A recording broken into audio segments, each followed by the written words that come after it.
Hello and welcome into my latest live broadcast. Today is Monday, August the 10th, 2020. My name is Kerry Holzman and welcome into my latest live video.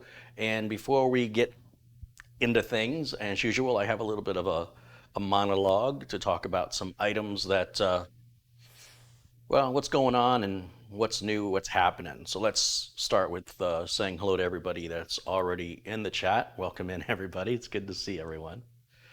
I've got the cooler that I was waiting for on the previous build that's sitting back over there. So I can't wait to get to that project, which will come after we finish this next project, which is the Threadripper build, which I've struggled with since the day it was built. I've pretty much replaced everything in this system except for the graphics card, the power supply, and the CPU and motherboard.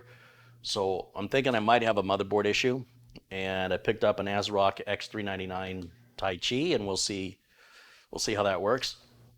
I was doing a little bit of work over the weekend with a new 10th generation Intel chip, and I was blown away because Intel has upgraded the coolers on some of their new 10th gen CPUs, some of the higher end ones. In the past, these are the familiar Intel coolers that come stock with the standard CPU, and you'll see it doesn't even have a copper core there. It's as far as coolers go, it's pretty bad. Then to get a step above that, they've got the copper core. Copper helps transfer heat much more efficiently than aluminum. Obviously, silver would do better, gold would do even better, platinum would even do better, but that's of course getting ridiculously expensive. So you can imagine my surprise when I had my 10th gen 107. This is just an i7 10700. It's not the K version because the K versions don't come with coolers at all. You have to supply your own. And I was planning on supplying my own because on the i7s, those coolers tend to get loud. But as it turns out, what I found in the box was surprising because I hadn't heard anybody talk about this yet on channels that I follow. Intel's coolers now look like this on some of the builds. It's blacked out, the fins are a little thicker, it's got the copper core, there's the pre-applied thermal compound. Much better looking to me. Unfortunately, they still put the, well, do they put the label on upside down or not? You know what, I haven't gone that far yet. Let's see, if we're gonna put this right side up on the motherboard, then that cable would plug. Oh yeah, now the logo is going to be right side up. And a much better logo, and it's all blacked out. And that's stock. And here's the interesting thing. One of the improvements that Intel has made on the 10th generation, one of the refinements, is they've made the die a bit thinner so it can spread out more across the surface of the chip. And what this does, and again, this is something I'm kind of surprised nobody's, at least nobody that I follow has been talking about this. What it results in is a chip that runs cooler. If you recall, my first experience when I installed the 10700K in here was being blown away by how good that Noctua cooler was. Well, it turns out it's not the Noctua cooler. It's that Intel's manufacturing process has been refined to a point that they can make the dies thinner and then dissipate the heat better. So even though Intel's drawing, the equivalent Intel is drawing more power than the equivalent Ryzen, the Ryzen runs hotter. So if you're all about your temps, Intel's leading the way with that. It's pretty impressive. And again, something not a lot of people are talking about for whatever reason. And the Go Faster sticker looks a little different on this generation too. Intel also stopped selling the ridiculous plastic egg packaging on the Core i9s. So whoever it was at Intel that said put an end to the crappy coolers and put an end to the crappy packaging, congratulations, you're doing a good job. Whoever decided to begin with that they should have included that ridiculous, expensive, ecologically unfriendly packaging, making distribution more expensive, that person, I hope, is in another position at Intel where they don't get to make decisions anymore. I hope they get told what to do from this point forward. And then the same is true with the coolers. So the engineers are often at odds with the corporate's requirements regarding time schedules, money, budget, etc. And so a lot of times the engineers have to put forth a product they know isn't as good as it could have been if they'd have been allowed to do what they wanted to do. And so there's a great article online where a lead engineer over at Intel, who was with Intel a long time, is talking about what Intel needs to do to fix its problems, in his opinion, and it all sounds like the same thing from 20 years ago. Like when I was there, it's all the same nonsense. You have people with MBA degrees running Intel that have no technology background and don't really understand it. And as a result, it's caused Intel to sort of fall a little behind. But for all the great things people say about AMD, and AMD is a fine company, don't get me wrong, they're nowhere near the size of Intel. They'll be lucky to do 1/5 of what Intel does in product. AMD has limited production compared to Intel. And while AMD's income is good for AMD, Intel would be 80% smaller if it was doing as good as AMD is doing right now. So that's just an interesting perspective. And I'm happy to see that with the refinements of the chip, that they've made it cooler. I mean, and that's massive. That is a big deal, and it should be something more people are talking about. These stock coolers may be adequate now. I don't know. I haven't, I was already had my mind made up on this build to throw a Noctua on there, a black Noctua, but it'll be worth testing to find out if these still ramp up and are really loud, or if because the chip is running cooler, they don't have to ramp up anymore. So I think that'll be something for us to follow up on in the future. One of the viewers said he was sending me one of these Cinda keyboard and mice combos that you see me use here, and it arrived today. So whoever that was, I don't know who that was, but thank you for that. One of the problems is when people send stuff, if you don't include a personal note, and in this case, it looks like it came directly from eBay. I have no idea who sent it. And I do know someone mentioned to me they were going to send it, but I can't remember who it was. But thank you.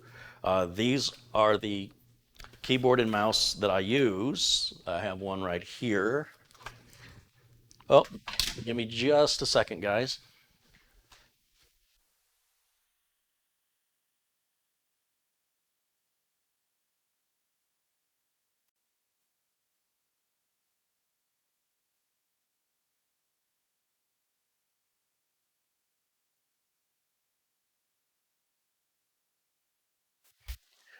I was waiting for UPS before I started today, and I'm telling you, the guy knows. He knows when I'm live. He's doing it on purpose. I know he is.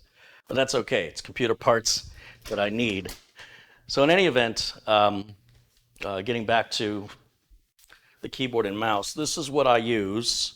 You see me use these all the time. They run about $30, $31 on Amazon.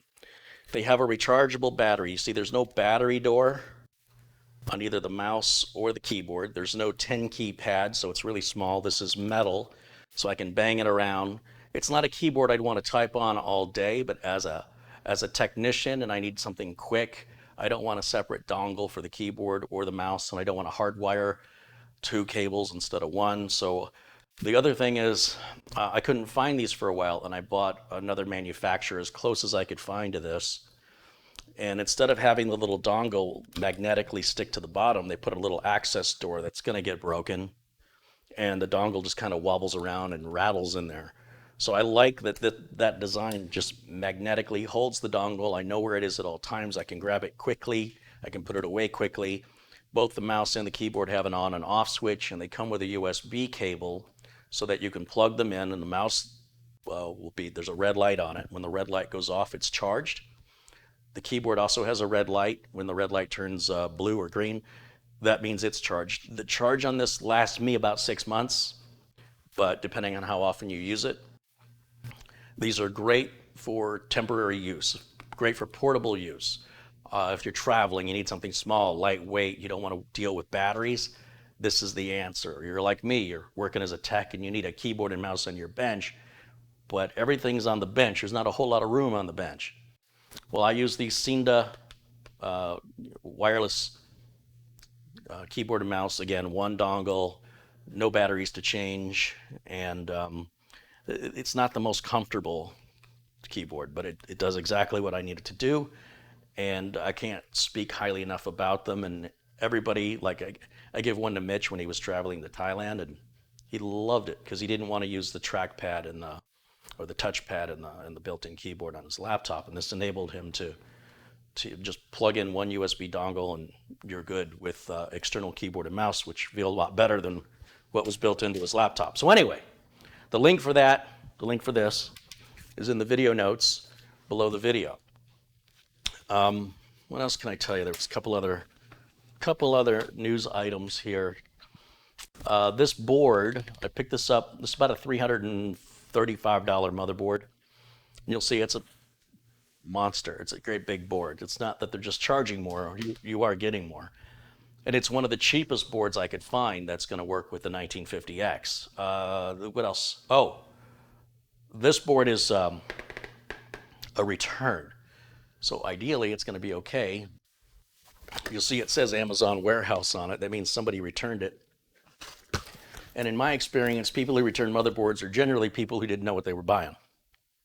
Hopefully that trend continues because it saved me almost $100. So we're going to get this board pulled out. We'll get this board put in, and I'm hoping Threadripper will run the way it's supposed to. A couple of contributions have come in, so let me give some shouts out to these generous folks. We've got Chris's Channel of Technologies contributed $2. Says my AMD computer sucks. I'm hoping to go back to Intel.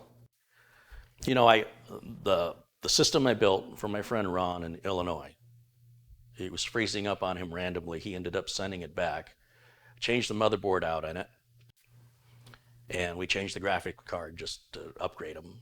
He got the computer Thursday, and he says the computer's running great. So these AMD systems can run really, really well if you pay attention to all the little details and all the. You can't just put it all together and flip it on and expect it to work unless you do all the proper research and finding compatible RAM with a good board and an updated BIOS. It is a hassle. But if you're a hobbyist with, all kinds of time on your hands, it certainly can be a fun little challenge. It gets expensive though. I mean, and with Threadripper, we're in this quite a bit of money, probably getting close to $5,000 over 2 years in a machine that I can't rely on. It's too loud. It's behavior is a little wonky, and it's always been that way. Always. I get brief moments in time where it works well, and then it just goes back to, failing again, crashing. So even if this board works and we get it installed and everything looks good, it'll be time. Time will be the ultimate test to see how it's working out. In the meantime, I'm not building any for customers. No Threadrippers. They can go buy those from somebody else. I don't want to deal with them anymore. It's not worth it. A thank you to Chris Kingan, contributes $10, says, embarking on an AMD Ryzen build, wish me luck. Good luck. Again, if all your parts are carefully selected, it should go together really super easy. Just don't forget to get that Ryzen Master software, download the latest AMD chipset drivers, and make sure you have the latest BIOS. It's critical. KG Trains with a $5 contribution says, Kerry, you always fail with AMD. You need to update those skills, man. Yeah, I suppose part of the reason that I'm struggling with AMD is that it requires a different skill set. And I'm here to teach people how to do things easy, right? So if you want to do something easy, you definitely want to buy Intel. If you want to do something that requires a special education and training and research, if you're up for that challenge, then AMD is the way to go. What you have to understand is that I have more freedom with Intel. I don't have to worry about which RAM works and which RAM doesn't. I have far more freedom of choice in products that are compatible, and that also lowers the price so that I can be more competitive in the space. As a business person, I'm trying to earn a profit. I'm not doing this for fun. I'm doing this so I can eat and I can pay my bills. I'm not doing it because I like AMD or because I like Intel. I don't really care. I just want to be able to provide a good, reliable machine to my customers. And here on my YouTube channel, I want to show people who perhaps think this is really complicated stuff is it's complicated on the AMD side, but on the Intel side, it's really simple. And when you calculate the price of what people are paying for additional items on their AMD systems, quite often they cost more than the equivalent Intel. But be that as it may, there are people with a mindset that one is superior to the other. And I would like you all to remember that if somebody came up to you and started insulting your car, right? Well, man, you got problems with your Chrysler. Well, it's not their car, right? So if you didn't ask them for their opinion, it doesn't really matter what they think about your car. It doesn't matter what you paid. It doesn't matter where you bought it. And it doesn't matter what anybody thinks of it, right? It's your car. And if somebody says, well, you know, really you want to buy this other car, don't let other people spend your money. And furthermore, I would be very concerned psychologically for a person who cares about what other people are buying, which is none of their business, and they weren't asked, and they really need to learn to mind their own business. That being said, choose what's right for you. Don't let somebody else choose what's right for you. All right. Mark Stevens with a $10 contribution says, hello. Hey, Mark, how are you? Josiah Guernsey with a $2 contribution. Hey, Josiah. Squibsby is a $5 contribution. It says hello to all. How you doing there? Squishy? Squishy. See, I need glasses. Rick Hubbard with £3 contribution. Mira Ora with a $5 contribution. Said I'd give more, but I'm about to have a $1,600 mechanic bill tomorrow. Well, I appreciate that. Not the bill, but just the fact you still contributed. It's very kind of you. Michael Martin with a £3 contribution says, hey, Kerry, keep up the good work and great videos. Thank you, Michael. And Tapio Kuasma has contributed €5 and says, all the best to you. Right on. Thank you, Tapio and Michael, Miro, Rick Hubbard, Squishy, Josiah.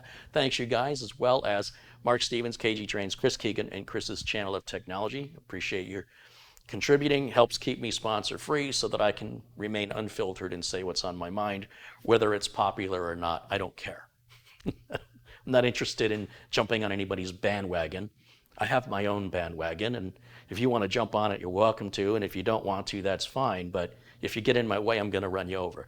So, Bear Paw with a £5 contribution says, there's for all the wonderful knowledge you give us. Right on, Bear Paw. Thank you. And Dr. Michael Ferguson with a £10 contribution. Thank you there, Dr. Michael. And just looking through the chat here.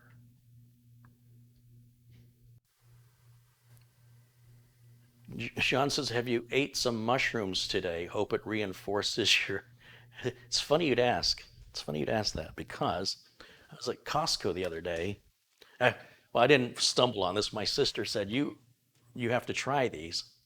And these are shiitake mushroom crisps. And I'm not a fan of shiitake mushrooms, but these are actually, these kind of taste like cereal. If they're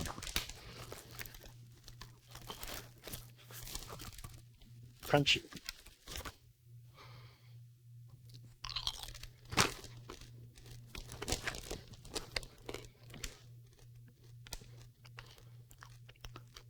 Yeah. So yeah, I'm enjoying my mushrooms. I don't know how you knew that, but thanks for checking in with me. I like something I can just grab and eat, and I don't have to prepare anything, and I don't have to clean any dishes, which is, of course, leads to a very terrible diet for me, but those are good. Robert, Rock and Rob Radigan contributes $2. He says, hey, I'm glad you're back. Missed you this weekend. Howdy. Thanks, Robert. Yeah, I was busy over at the other studio location. I can't wait to show you what I've done over there. It's nearly ready. And Matt Power says I need to share those. I had no problem. It's a big bag. Craig says you could probably chop those up for a salad topping. You know, if I ate salad, I suppose that's true.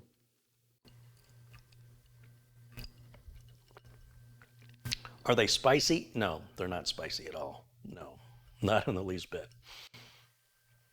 Let's see.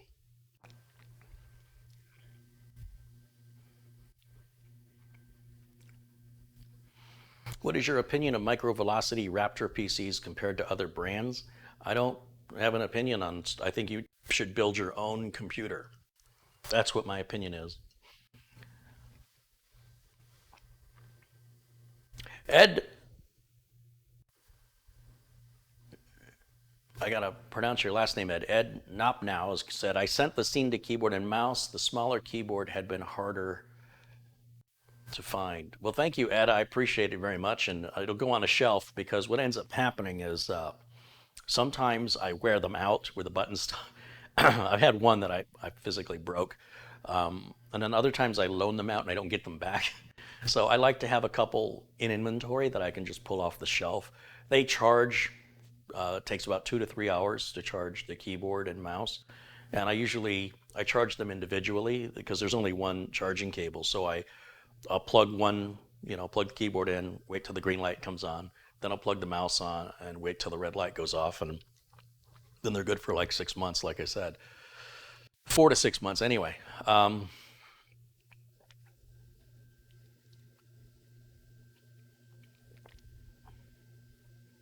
Just looking through the chat here. I put some links in the video notes today.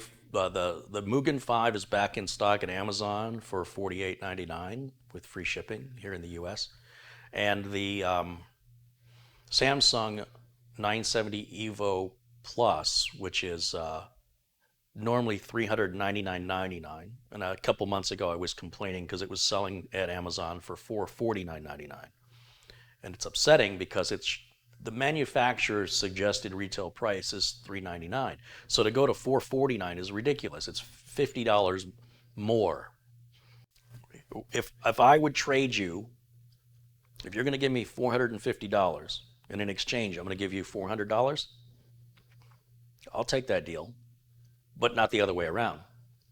I'm not going to pay $450 for a $400 drive. Well, the good news is the drive has been at $349.99 for about 3 weeks. Looks like that may be settling into that price, but you never know. It could go away tomorrow. So for those of you thinking about getting basically the fastest NVMe PCIe Gen 3 drive that you can get without going way over the top, this is pretty much the top of the line for the customers that I build for. The difference. Sorry, it looks like we had a little disconnect there, but basically what I was saying was the Evo Plus 2 TB drive at $349 is a really good deal. So I put a link to that for Amazon here in the US. A link to the keyboard and mouse. That's $30.99. Again, free shipping from Amazon here in the US.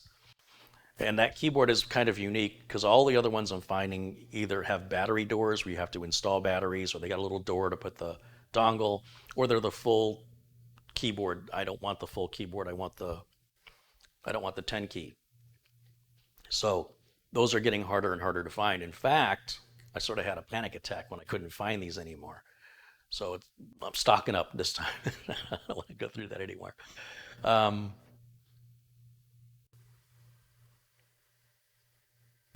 Let's see what else.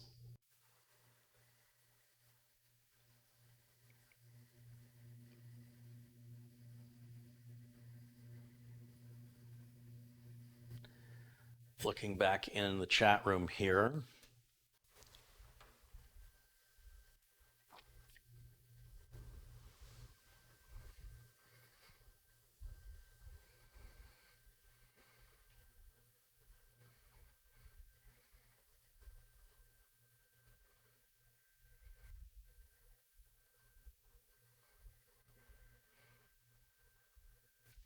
Just looking through your comments here.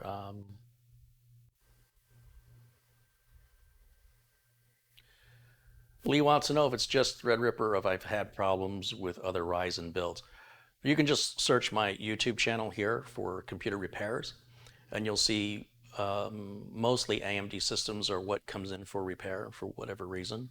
But I've had a couple of new Ryzen builds, including the streaming computer I'm using today to broadcast this. And it's also not been right. And the motherboard's been replaced, the CPU's been replaced. They've got a 3900X in there with a Mugen 5. The RAM's been swapped 3 or 4 times. AMDs are very, very particular when it comes to RAM, or I should say AMD motherboards. But because AMD isn't doing anything to enforce any standardization on behalf of the motherboard manufacturers, nor does AMD provide a reference motherboard, you have no choice, but manufacturers can make up whatever they want to do on the AMD side. They cannot do that with Intel. Intel doesn't allow it.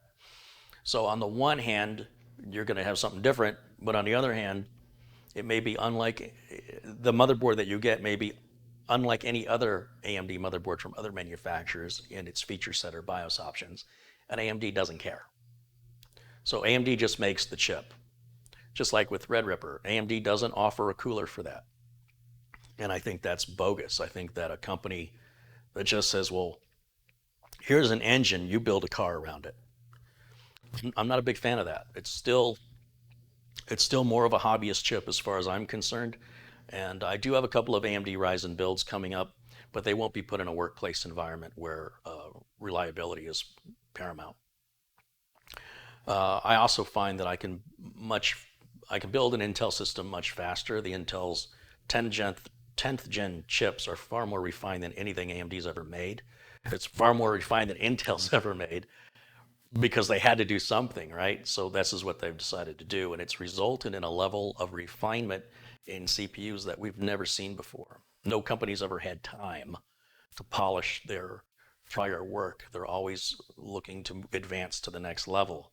We're reaching to a point in technology where that's leveling off, and now they can spend time honing and refining. And they're still going to evolve into into the next generation of chip, but those generations are going to be spaced out, and eventually we'll reach a point where you won't have to upgrade as often. Computers we build today, in fact, computers I've built since around 2014 have a good 8 to 10 year usable lifespan on them. Not the cheap stuff from 2014, but a mid-range or upper range build from 6 years ago. I just had one here the other day. I showed you guys it booted in like what, 12 seconds. The Intel Nook I built here on the channel in 2013. It boots in like 13 seconds. It's still in use today. It's being used every day, and has never had a problem. So this is the good thing. People act like it's a bad thing, right? Oh, there's nothing new. Well, it doesn't need to be anything new. There's no point in coming out with something new unless it's solving a problem, if it's resolving an issue. But just to have something new because it's new is weird. I don't go for that personally. It's not important to me that something's new.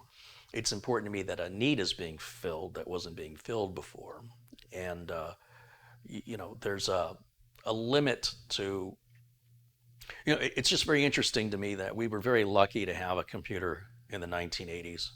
There were very few and far between people that you would know that would have them, and now there are many people, especially on the internet, that have these sort of entitlements and demands that are unrealistic and don't really understand or appreciate how far we've come and just how much power is at their fingertips. It's just give me more and more and more. It's almost a gluttony. It's practically gluttony. And so I find the people that are the most demanding are the ones that use their computers for nothing important, which I find amusing. Like people who are working, they don't have time to sit there and fuss about temperatures or what their turbo boost speed. They don't care. They're able to get their job done.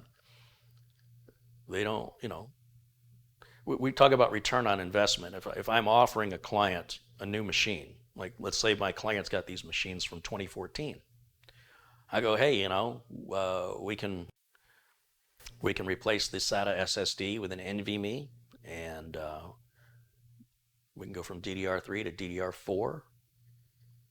And the client says, what's that going to cost? I go, I can do it for about $1,000, $800. They go, what are we going to be able to do when we do that? Like when you pull that 2014 computer out and replace it with a 2020 computer, what will we be able to do differently? It's still going to work the same. Are we going to be able to open more Word documents? Are we able to be more productive with Excel spreadsheets and QuickBooks and Quicken. It just depends how fast you can type, I suppose. So, so my question to you, Carrie, is if we've got 8 computers and you want to upgrade all of them because they're old, that's going to cost us $6,400. And I want to know what is my return on investment on that. And I have to say, you have a new warranty. Okay, but we're not having any problems, nor have we had any problems with the systems you built in 2014. Are we able to install things that we can't install now? No. Can we install more things? No. Can we install different things? No. So why are you recommending that we replace these perfectly good working machines?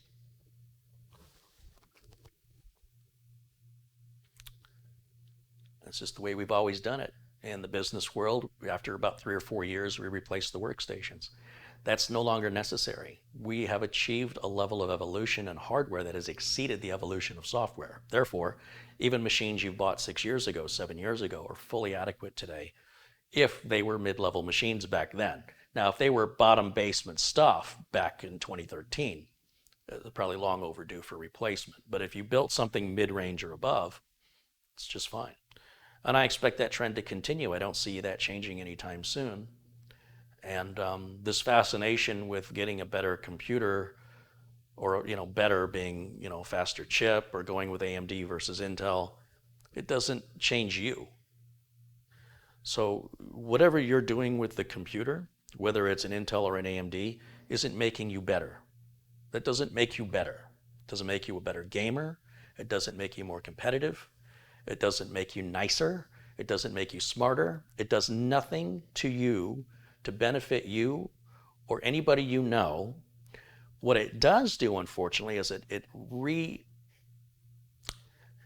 emphasizes this illusion that people with money don't have to work. The idea is that if you spend enough money, that you'll have a computer that every game you play you're going to win, or because you're going to get better frames per second, you're going to tell yourself that you can play better. It's this idea that, and it kind of makes me sick a little bit, this idea that if you spend enough money, or if you buy the right CPU, that's going to change something in your life that enhances or makes it better in some way, shape, or form. And the world doesn't work like that, thank goodness. Thank goodness we don't live in a world where money outpaces skill. Skill will always win the game. Skill will always be the most productive, right? If you're rendering a video on the fastest computer, but you're a crappy video editor, I'd rather see a really good video editor render a video on a slower computer that maybe it takes 20 minutes longer, but the final product is right. So it doesn't make the video editor a better editor. And so there's this amazing delusion online about what's better. And the bottom line is the only thing that can improve your computer experience is improving you.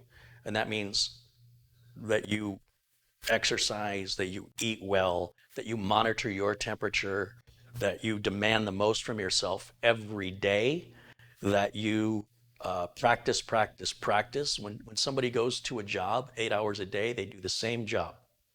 Why do you suppose that is? Why do you suppose somebody goes to a job and then the next week does something entirely different, and then the next week does something entirely? That's not how a job works.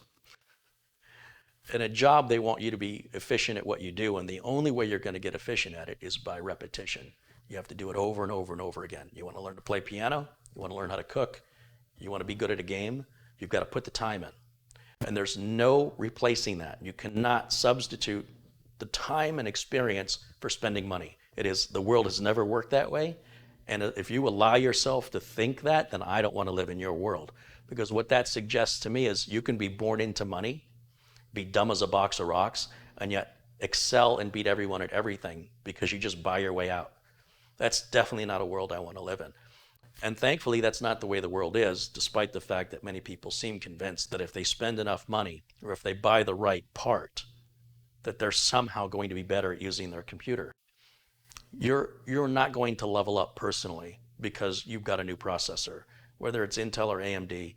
Your personal leveling up comes from within, and it's something money can't buy, and it's something nobody can steal from you. Somebody could steal your computer, but they can't steal your experiences and they can't steal your skill set. And that is something you take with you when you go. And that ultimately, at the end of the day, when it's all said and done, separates those who can to those who think they can. And there's a lot of people on the internet that think they can. And they've got the whole situation completely upside down and backwards, in my opinion, in that they're emphasizing these parts rather than emphasizing their skill. And I think that's a big generational gap between those of us that are older and those of us that are younger. Generally speaking, there's always exceptions, but it seems to me that there's this complete disconnect from reality and what it takes to add value to who you are. And it's not about what you have. It's not about material things. It's about who you are here. And your computer doesn't make you more likable. Your computer doesn't make you more lovable. Your computer doesn't give you more skill. I'm sorry. We lived as a race without computers for a long, long time. And those of us who live without them know the difference. Unfortunately, we have a whole generation of kids growing up with them, and now that's their baseline of measurement, which is preposterous. It's completely unrealistic. But just be aware that there are people out there when you're getting information and reading articles or watching YouTube videos, that the measurement of what that person may be trying to achieve is done through spending money instead of through skill. And if you can identify that right away, then you know how to properly digest the information that's being provided. It's not that the information's bad, it's just that if you don't understand the foundation of the information, then it may be misleading to you. So again, whether you want to buy a Ford or a Chevy or a Nissan or a Toyota or a Subaru or an Audi or a Porsche or a BMW or a Mercedes or a smart car or a Fiat, you know, why does anybody care? What these brands exist and these cars exist, whether it's an SUV or a minivan or a pickup truck or all-wheel drive, four-wheel drive, hybrid, electric, compact car, three-row seating car, they all exist to meet the needs of the individual, both on budget, warranty, reliability, capability. Maybe you need to tow a boat. I don't know, right? And it's nobody's business. And the idea that you're going to buy a better car, so that's going to make you a better driver. No matter what Tesla, Lamborghini, Maserati, Pagani, Ferrari, none of those make you a better driver. And you need only watch YouTube videos of spoiled, rotten, rich kids wrecking, the thing they didn't earn because they have no idea how to control it. And the same is true with computers. Just because you've got a 128 core Threadripper doesn't mean that you can do anything with your computer that I can't do with my 6-year-old computer. And furthermore, if I'm more skilled than you are, I can pretty much kick your butt at everything with an older computer based on the skill alone, just knowing how to do it properly, instead of just relying on a computer to run things quickly, overclocked, or whatever. In many cases, people that push the systems too fast just end up crashing faster. So all things to keep in mind. It's all a lot about perspective and how we choose to look at the world. And bottom line is we have survived without computers as a species. Many of us still remember what that was like, and it was no big deal. We didn't miss them. We didn't say, gee, I wish I had a computer right now. Nobody ever said that. Not until about the 1990s. But, this idea that there's such a level of importance and urgency, this paramount ideal of power, typically comes from individuals who have absolutely no use for it. So it goes back to something Tech Deals have talked about. People spending money they don't have to buy things they don't need to impress people they don't like. And if that's what you want to do, that's your business. But for the rest of us who are trying to garner useful information that we can use to grow, I hope my YouTube channel helps to unmuddy the waters and make these things very clear so that you can decide what's right for you. Anybody who asks me what is best, and it doesn't matter what it is, CPU, power supply, casing, it's a preposterous question. It's pretty much a stupid question, honestly. Which CPU is better? Oh, what do you think they make all those CPUs?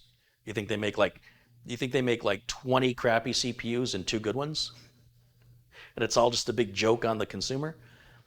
Every CPU exists to meet the need, the budget of how the CPU is going to be used. Same with cars. These cars exist whether or not you like a minivan, whether or not you like a Porsche. Who cares? Nobody cares. Buy what's right for you, what's in your budget, what's important to you. But don't think for a minute that it makes you a better person or that it gives you any skill. And just because you buy a more expensive car, that doesn't automatically win you the race. The same applies with pots and pans. You go to the store and buy the most expensive pots and pans they sell. They could be handmade in Italy, exclusive. And you're cooking, if you couldn't cook before, guess what? You still can't cook any better. It just doesn't work that way. Buy the most expensive camera you can buy, put the nicest lens on it. If you don't know how to take a good picture, it doesn't do you any good. So the concept of what's best is a horrific concept because it suggests that everything else is junk. Imagine a restaurant that only serves one thing. Do you want to eat there? And how often? I much rather have a menu. I would like options, both for financial reasons and for freedom of choice. And I like to be able to mix and match different things. I don't want to be the same as everybody else. That's a very communistic North Korean perspective, right? That's a very sort of like, this one is the best, this one is what everybody has. Be very, very careful of what you're asking for because it leads to blandness and everybody being the same. And it also means that there's no more good enough for now, right? It's going to be at this level and you have to reach that level in order to just join the club. You've got to, if there's only one CPU, then you have to have enough money to buy it. There's no cheaper alternative. It's a very dangerous and really not a very well thought out thought process to simply think that one thing is best. There's only what's best for you. Are you a video editor? Are you running a server? You know, computers are used for so many different things and they're designed to be optimized to handle different tasks. I don't need an i7, home theater PC. A lightweight, little i3 is going to do just fine. So it depends on what it is you're looking to accomplish and then how much you value a dollar, right? Some of us work really, really hard to earn money and some of us get money handed to us for nothing. And those people who don't earn it, who aren't physically out there doing the hard work to get that tiny bit of paycheck, I think have a disconnect with the vast majority of us who understand that a $700 CPU versus, let's say, a brand new oven in my kitchen, I think I'd rather have the oven. I mean, it'll last a lot longer. It's something I'll use every day. And again, it's not going to make me a better chef, but it isn't going to burn my house down like the old oven. For many of us, it becomes that choice. It's not a matter of I've got all this money and I can have anything I want. And if it was that way, again, I would feel bad for you because if you're not working to achieve, if you're not sacrificing to get to a goal, then how can you ever feel any fulfillment? If a video game doesn't have any challenges in it and you just run through it and it was no big deal, you probably never want to play that video game again and you'll probably feel ripped off that you paid for it. Even if the money was given to you, even if the game was given to you. Look at the entitlement we see here on YouTube with people complaining that a video wasn't good enough for them. A video they got for free that they chose to watch. Nobody asked them to watch it. And then they feel it's important that their voice be heard when we don't even know who they are, why they're here, and furthermore, haven't done anything themselves to demonstrate how it should be done, but they know everything, and they want you to know how they feel about your video when they didn't pay anything for it and they weren't asked to watch it. And again, you don't even know who they are. I mean, if a stranger just anonymously walks up to you and criticizes you, your reaction will probably be to punch him in the face. So there's definitely there's a generational shift between the way I was brought up and the way people are brought up today. And the internet is giving so much away for free that people are disconnecting the value of that, unfortunately. There's a perceived value. If Mercedes sold their cars for $10,000 or $15,000, they would not have the perceived value. If Rolex were selling their watches for, $500, they just wouldn't be much more than a Timex. There's a reason why perceived value works in society. Unfortunately, when you're giving away things for free, those very same things for free, other people could be paying hundreds of dollars for. And the people typically paying the hundreds of dollars for those things are grateful for them. And the people getting it for free are generally snobby, elitist, entitled people who think for some reason it was made for them, or they deserve it, or it should be held to their standard. And we don't even know who they are and what they've done to establish that authority that they seem to think that they have. So this all ties in together with this very different way of thinking. It's a very different perspective. And I'm not quite sure at the end of the day what it accomplishes. Like if somebody criticizes a video, what do they think I'm going to do? Somebody does things to me. Do they think I'm just going to shut my channel down? Do they think I'm going to change what I do? What sort of response do you think you're going to get? You're probably just going to get blocked or ignored until you get bored and go away. Because after a while, they always get bored and walk away. Once you keep doing the same thing over and over and over and you see it has no effect whatsoever, eventually you will wake up one morning and you'll say, what am I doing with my life? I'm doing nothing, and I could make a difference in the world, a more positive thing. I can build something rather than try and destroy something that somebody else has. And there's a lot of destruction going on. We live in a cancel culture. There's a lot of attacking, and it all comes from people who have no authority, nor are they anybody that has done anything that you should care what they think. Their opinions are their business. They're not my business. And if they want to go out and make a video about it, then they should. But to just think that they're entitled and have the authority to qualify me on my space, in my house, no, it's just trespassing is all that is. You're not entitled to it. So in the same way, this idea that one chip is superior to the other, Intel is superior to AMD, or AMD is, it's all a frame of mind. And it's nothing wrong with somebody thinking that way. What's wrong is if they try to convince you, because if they're trying to convince you, then that tells you that person needs to hear some affirmation because they themselves are not sure. Somebody who's very confident in their beliefs will not care if you agree with them or not. It's the people who are the most insecure, that are the most, they're most insistive and aggravating that you must do what they say. You must agree with them. And when you agree with them, then that reassures them. But if you don't agree with them, you're hitting right at their main insecurity. So whether you're insecure or you're confident, in my opinion, it's best to not show your hand. In other words, it makes no difference to your life what car I drive or what food I eat, nor should it matter what CPU I run. And if there's something about the video that you think could be done better, then do it. You're not my boss. Don't tell me to do it. You do it. And if you're not willing to do it, don't insult or put down or disparage anybody who's going through the effort that you yourself can't even be bothered with. All you are is a fly, right? So if there's a fly buzzing around my kitchen and I swat it, you think I have a second thought about that fly? Gee, did it feel pain? I don't care. Does it keep me up at night? Do I think about how many flies I killed? I don't even think about it. It was just an annoyance. I got rid of it. If that's what you want to become, continue that behavior.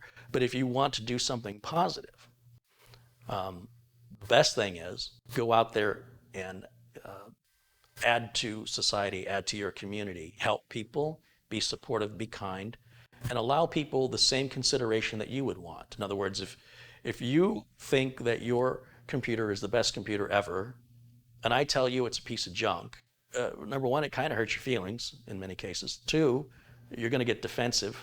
Three, you're going to wonder what difference does it? What do you care? Four, what changes? Are you now going to get rid of your computer because I said I didn't like it? Are you going to throw it in the garbage and start over? Was it keeping you up at night wondering what I thought? Of course not. And likewise, the same is true when people have critical things to say back to other people. I don't think anybody's ever changed anybody's mind that way, and all it does is create an animosity for no reason. There's nothing to be gained.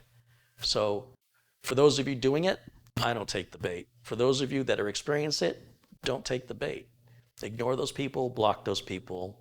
They're worthless. They're offering no benefit to society. And if enough people do that to them, maybe they will better themselves. Maybe that's the push they need to, find their human side. But in the meantime, we all have to live around these people. We all have to deal with them.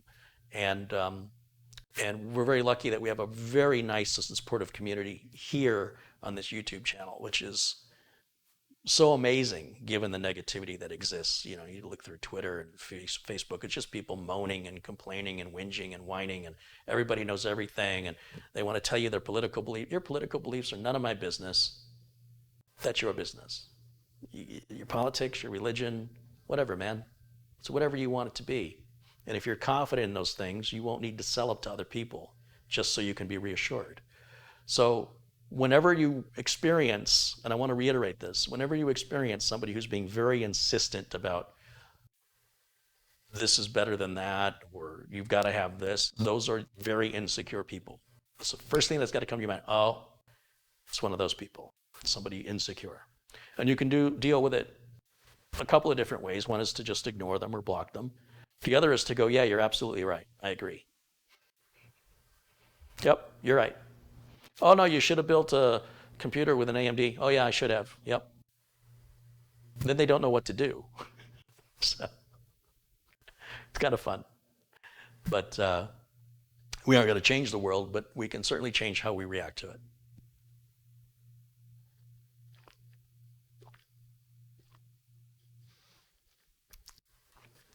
Just a couple contributions here. Let's see. We've got the vendor, Barbara, contributes £5. What did the processor say when it was being overclocked? Stop. It hurts so much. That's bad. Terrence Fitzpatrick contributes $2. Do your customers still ask for hard disk drives? No.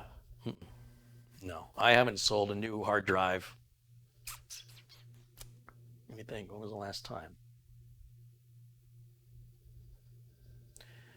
I think the last time I built a computer for a gentleman named Franklin Adams, who sometimes jumps in the chat room, and we put a couple of drives in his computer, and I got so backed up with work, and he was like, hey man, you need to ship it, and I rushed it out, and I forgot to plug the power and data cables onto those hard drives. I just don't do it much anymore, and I was a little overwhelmed, and I didn't even think about it. But for the most part, no, people aren't using mechanical drives anymore, not my customers anyway. We'll have some cloud storage or network attached storage in the businesses. And most home users don't have that much data because most home users aren't backing up their data. And typically the reason you have a mechanical drive is for capacity. And that just means you're going to lose more. It means your backup's going to take longer. You have more to lose. Not just for a hard drive failure, but ransomware, viruses, accidental deletions, thefts, fires, floods. I mean, the list goes on and on and on. And thankfully, we're seeing the decline of mechanical drives on machines that are even coming in for repair. The last machine that was in for repair had a failing mechanical drive. So I'm happy to see those days end. Thank you for the contribution. Thank you for the question. Jose and Veronica Lopez contribute $2 and say hello. Welcome in, Jose, Veronica. Adam Burdick with $5 contribution says, great storytelling like always, Kerry. Make sure to never change how you do you. Thank you, Adam. Vision Thing contributes 15 Canadian dollars, says I couldn't watch earlier because of work. Just recently subscribed after watching one of your builds. Great content. George Hearn with $2.99 Canadian. Thanks you guys for supporting the channel. It's been brought to my attention, I guess, a couple of channels were doing a diagnostic video to see who was faster. And I kind of looked through it, and it was pretty much what I thought it would be. Hobbyists, and again, nothing wrong with being a hobbyist, but what they were sent to diagnose and repair is not anything like the work you will do as a computer technician. And you could almost know exactly what was going to be wrong. Like if somebody said, I'm going to set you up with a challenge where I'm going to intentionally do things wrong on the computer, and then you have to figure out what it is, I can pretty much tell you exactly what the fix is going to be. Because there's only so many things you can see. Computers are so easy now. You either don't plug something all the way in. If thermal paste is required, you fail to put it on. If there's BIOS settings, you set them wrong. It's anything that the user can do themselves. That's why I always tell you, if you want a good, reliable computer, leave it alone. Don't try and overclock it. Don't try and outsmart the engineers. If you leave the machine alone. And machines like that are super easy to diagnose because basically you have to treat it as a new build. It's not a repair. If somebody were to send me a computer and they said this intentionally has problems, my first step is to tear it down and rebuild it and reinstall the operating system and reset the BIOS. That's it. It's in and it's out. That's all there is. Every part comes out, every part goes back in. We're not hunting for things. You should be in and out on that job in an hour, maybe an hour and a half. It shouldn't take much more than that. Now, in the real world, when somebody gives you a computer, the fix, it's not going to have a bunch of problems. It's probably going to have one or two problems, and they're often related, so that when you fix one, the other one by default is fixed. So again, these simulations do not in any way, shape, or form reflect reality. And if you don't believe me, what I'd like you to do is load up any video you want of somebody jumping out of an airplane with a parachute. Then I want you to go and actually jump out of an airplane with a parachute. And then you tell me if that was exactly the same as what you saw. I can assure you, it is not anywhere near relative to reality. And so, well, it's entertainment, and it is entertainment. It is not particularly education, nor is it a representation of a typical day of repair for a computer technician.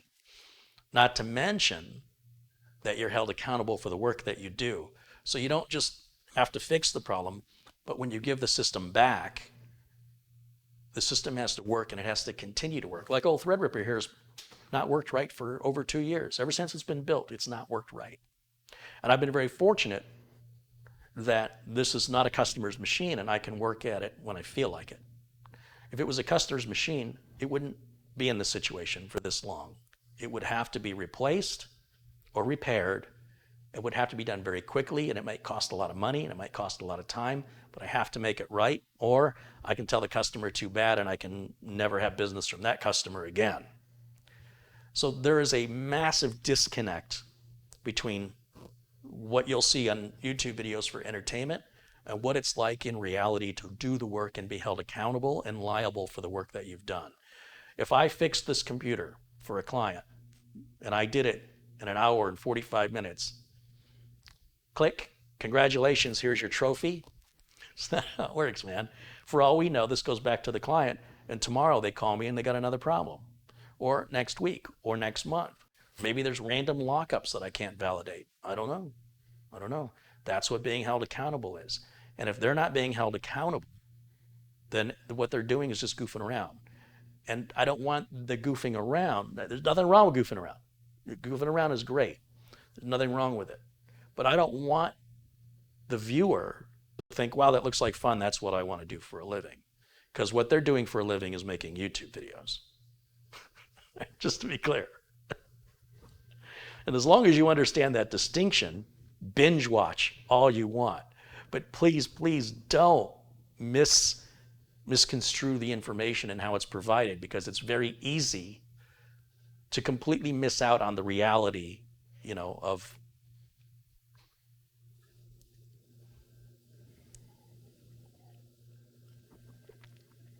Having some buffering issues here. It's been a while since I've had any problems with the internet here, and it looks like it's acting up today. In the meantime, just understand the content that you're watching so that it doesn't set you up for failure, right? That's all. Making YouTube videos can be a fun career. Fixing computers can be a fun career. But doing some repair challenge on YouTube for no customer with no accountability and liability, that's entertainment. That's just YouTube. So as long as you're aware of the difference, you can enjoy the content and understand what to take from it. And here we show real work, real computers going to real customers that I'm held accountable to, except for that one. That's our computer. That's the community's computer. And I feel obligated to get it to work well. It's always kind of worked, but it's never worked to my level of where I need it to be, where I demand it to be. And if it's not good enough for me, it's not good enough for a customer. So I want this to be good enough for me. And to do that, I need to change, I think, I'm going to change the motherboard to solve it, but I won't know till I try. And we got a couple other contributions that come in. Let's see. George Hearn with $2.99 Canadian. Gerard DeMonte with 46 rupees. He says, for some Coke. Thank you, Gerard. Big Easy with £4.99 says, thanks to your channel, I built my first PC during lockdown. This is a little thank you. First of many. Right on. Thank you, Big Easy. And M. Taz with $20 contribution. That's a nice contribution. And it says, first time in months I've caught the live stream. Right on. Good to see you there. And thank you for supporting the channel. So I guess what we're going to do, let me just take a look at the chat real quick.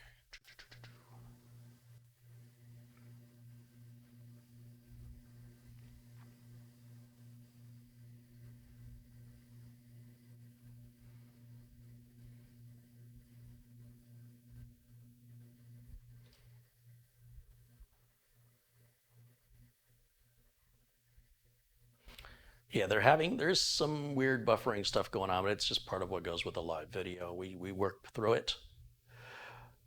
$25 just came in from John Wilson. He goes, here's a little bit for the channel, Uncle Kerry. Right on, John. Thank you for your continued support. Appreciate that very much.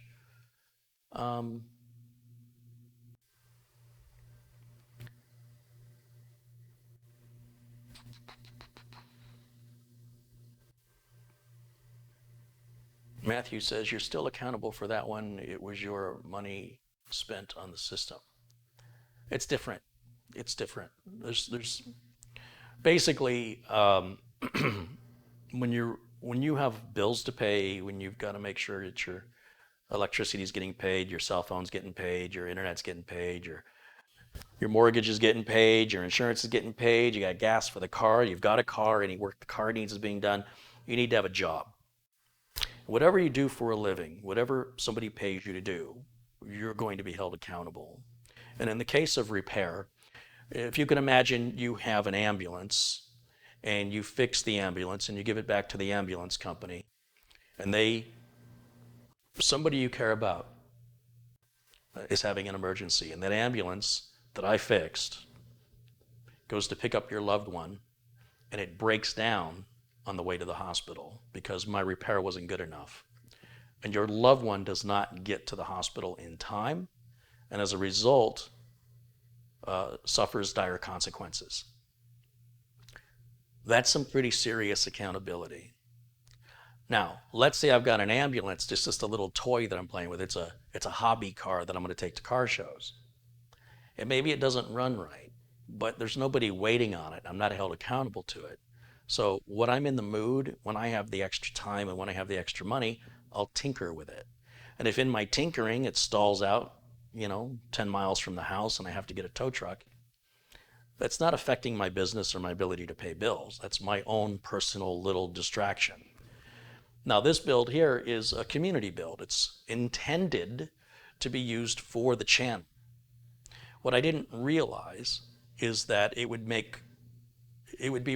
this Threadripper system will become responsible for making the single most amount of videos on one computer I have ever made. Most of my videos, it's a different machine all the time. It's a different build, different parts, different repair, laptops, desktops, mini ITX, micro ATX, ATX, eATX, we cover the gamut. And yet, I thought this would be used in editing, this will be used in streaming. Turns out, the good use for this is all the things that can possibly go wrong and how to make it work, as well as changing out the cooler several times, changing out the RAM several times. It's never had cable management done because it's never worked well enough for me to get to that point, and therefore, the side panels have never gone back on it since the day they were taken off. So because it's a distraction, I can access it whenever I want without the consequences that it would be if it were something that somebody were paying for in a production environment. But it is serving its purpose, which ultimately was to benefit the channel. And it's done that in spades with regards to the sheer number of videos I have made as I've gone at this several different ways trying to resolve the problem. And that continues today as I pull the motherboard and see if maybe, just maybe, that resolves the problems. I'm hopeful, but it's been so long now, I kind of don't care anymore. And again, when it comes to a paying customer, you don't have the option. You don't get to say, well, I've worked on that enough. So it's quite a big difference, quite a big difference.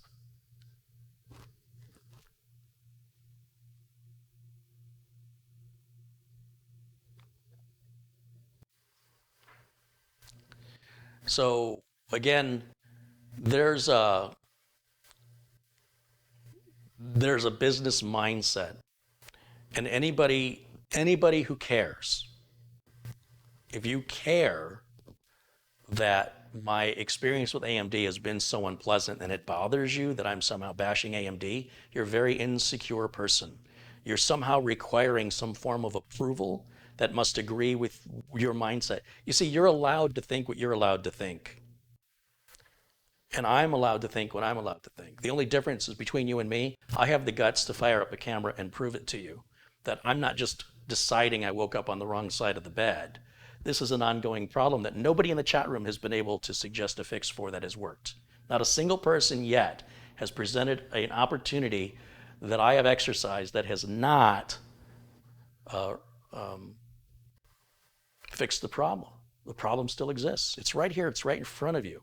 This isn't AMD bashing. This is what I'm dealing with. This is real. And the fact that you think it's AMD bashing suggests to me that you're not allowing me, you're not giving me the common consideration and respect of sharing my experience with you. You have a myopic point of view, we have a tunnel vision, and you demand others see what you see. Yet you have no evidence, you have no proof, you have nothing to back up your feelings or your expressions other than you're somehow disturbed. And it's really weird. So if you don't like it, if you think what I'm doing is AMD bashing, you don't belong here. What I'm showing you are the requirements to stay in business, what customers expect, and what is needed in order to maintain a successful business. The problems are real, the builds are real, and everything is live and unscripted. What have you got? What have you got to prove me wrong? You've got nothing. So you can either enjoy the content, you can appreciate this is real, or you can go watch other YouTube channels with scripted videos that are paid for by corporate sponsorships, making big commercials for products, and you can go around waving their flag. I don't care. I really don't care. And likewise, neither should you. The fact that you care so much about some big corporate entity and the reality of the difficulties that it's caused in a business, a real business environment, over and over and over again, is some form of delusion or denial that is preposterous. And why somebody would come in here, to make themselves upset. Why would you do that to yourself? Just go away. Nobody asked you to be here. If you don't appreciate the reality, if you refuse to accept reality, this is not the right channel for you. So with that, thank you to Jamie M for a 10-pound contribution. Says another live stream. We're so lucky. Hey, thanks, Jamie. Abdul Azim Patel with $7.77. I see a little Tom Jackson inspired contribution there. Thank you, Abdul.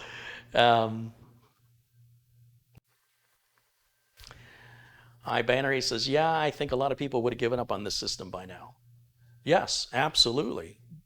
Absolutely, they would have. They'd have gotten frustrated. I've seen that a lot. In fact, I've had customers bring me machines where they're so frustrated with it, they just deal. I can't deal with it. Here, you take it, Carrie. Like they're capable, but they're at their wits' end. And when you reach a certain point, we all get there, of frustration. You can't think straight anymore.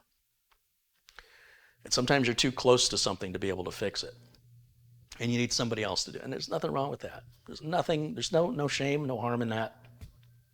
Sometimes you just need to put something away, right? That's what I've done with this machine. Is the way I deal with that frustration is I put it away. I focus on other work where I'm actually getting things accomplished and things are working, that I'm a little more rejuvenated, refreshed, and I'll come back at it and say, okay, let's try this. And then if that doesn't work, that level to get to frustration keeps getting shorter and shorter. The tolerance is like, we're right back at it again, and it'll get set aside and it'll sit for months. And then I'll think, okay, I'm ready to get back to it now. That has been my experience, as you guys have witnessed here with Threadripper, and it is a first generation Threadripper. So I don't know that the second generation isn't more improved with regards to the motherboard quality or compatibility issues. And I don't know that I haven't been dealing with perhaps an inadequate or bad flaky motherboard this entire time. Is entirely possible. It's entirely possible, but these boards are not cheap. And it's not bad enough. If I sent the board to Gigabyte, or who is this, ASUS? If I sent the board back to ASUS, they'd send it back. They'd say there's nothing wrong with it. You've got to be able to replicate the problem over and over and over again. It can't just be, well, sometimes it does this, or the fan's too loud. I can't send a motherboard back because the fan is too loud. They're going to say, what, are you crazy? That's not on us, that's on you. I'll say, well, then sell me a fan. They say, we don't make them. That's somebody else's job. We just make the chips. We don't make the fans. Okay, but every fan I've tried is too loud, so give me my money back on the board. No, absolutely not. That's not a manufacturing defect. That's not on us. That's your problem with whoever makes the fan. Okay, but I can't use your CPU without a fan. Right? Right. But you don't offer a fan. Right. And all the fans that are made are all loud. Well, maybe you just got to buy a quieter case. So just spend more. This is how if the way you fix problems is by spending money, those aren't problems. Those aren't problems. Any problem that can be resolved by spending money was never a problem. Like if you have a bear going through your garbage can, there's no money you can spend to make that stop. That's a real problem, okay? When you have real problems, they're not solved by writing a check.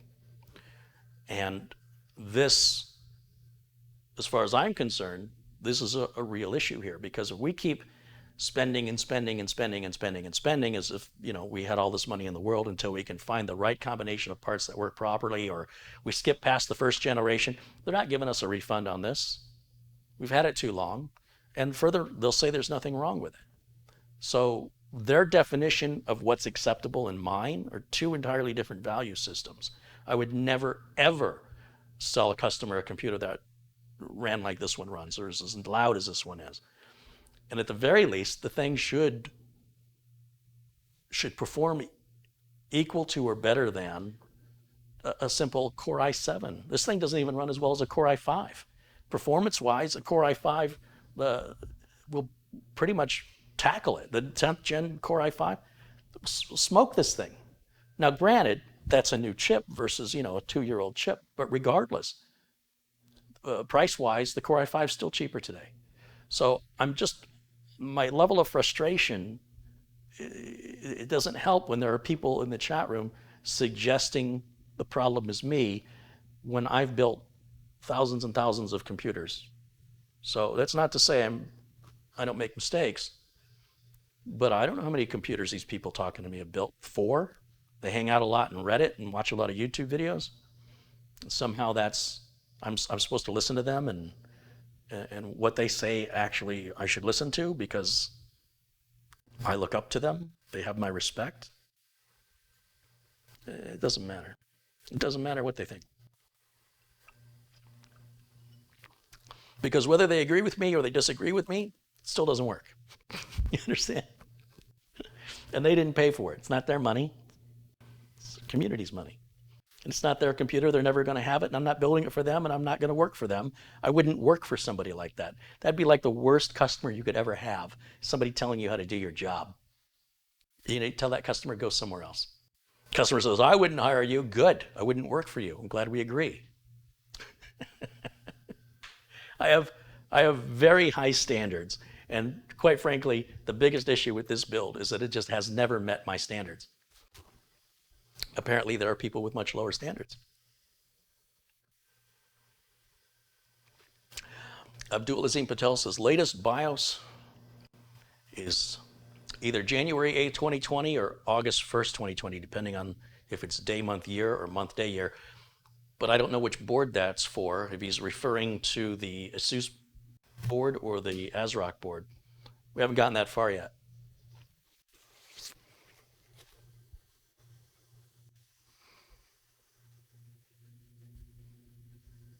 So like this person's, here's an example of this insanity on the internet. This person named Zyjust says, sorry, I just think AMD is not as bad. He's lying. It's an unscripted video, man. It's all right here. Who are you? You don't use a real name. Have you watched the history of videos since this was built and the problems that it has had? Or are you just jumping in? You don't have all the information. You're coming to a conclusion and you think for some reason, I care what you think because you're somebody who is an expert, who has a YouTube channel and has built many of these and you've never had a problem. You're nobody. You come into my chat room to a video that you weren't asked to watch. You paid nothing to watch it and everything you see is real. How do you deny reality? How do you wake up in the morning and suggest everything that I show on my channel, live and unscripted, is somehow fabricated? What's in it for me? Ask yourself that. What's in it for me? I don't have any investment in AMD or Intel. I could care less. I just want a machine that works. If you're trying to read into some conspiracy theory, is that all you've got to do with your time? Oh, you know why it's raining today? Because the contrails that the planes, the government made it rain today. I really don't like people like that. People that ask questions so they can better understand a problem before coming to a conclusion based on their imagination or their personal preferences, they're meaningless. They're just taking up space. It's noise. It's static. It's a fly in the room. It's completely unnecessary. When you make a statement like that, what do you think I'm going to do in response? I'm either going to ignore you, I'm going to ban you, I'm going to call you out in front of 1,000 people live. How does that benefit you? Any of those options, what do you think? I'm going to, oh, you know, I hadn't looked at it that way before. I'm just lying because that's sustainable. You want a business that's going to be in business for, you want to be in business for 29 years? The secret is to lie. Seriously? What are you on? Lying only works for a short period of time. The problem with lying is it catches up to you, right? I've got a history of repair videos going back since 2008 on this channel. Everything you see is real. It's all real. And apparently some people just cannot accept reality. And those people shouldn't be here. If you cannot accept reality, go away. This isn't made for you. This is made for everyone else.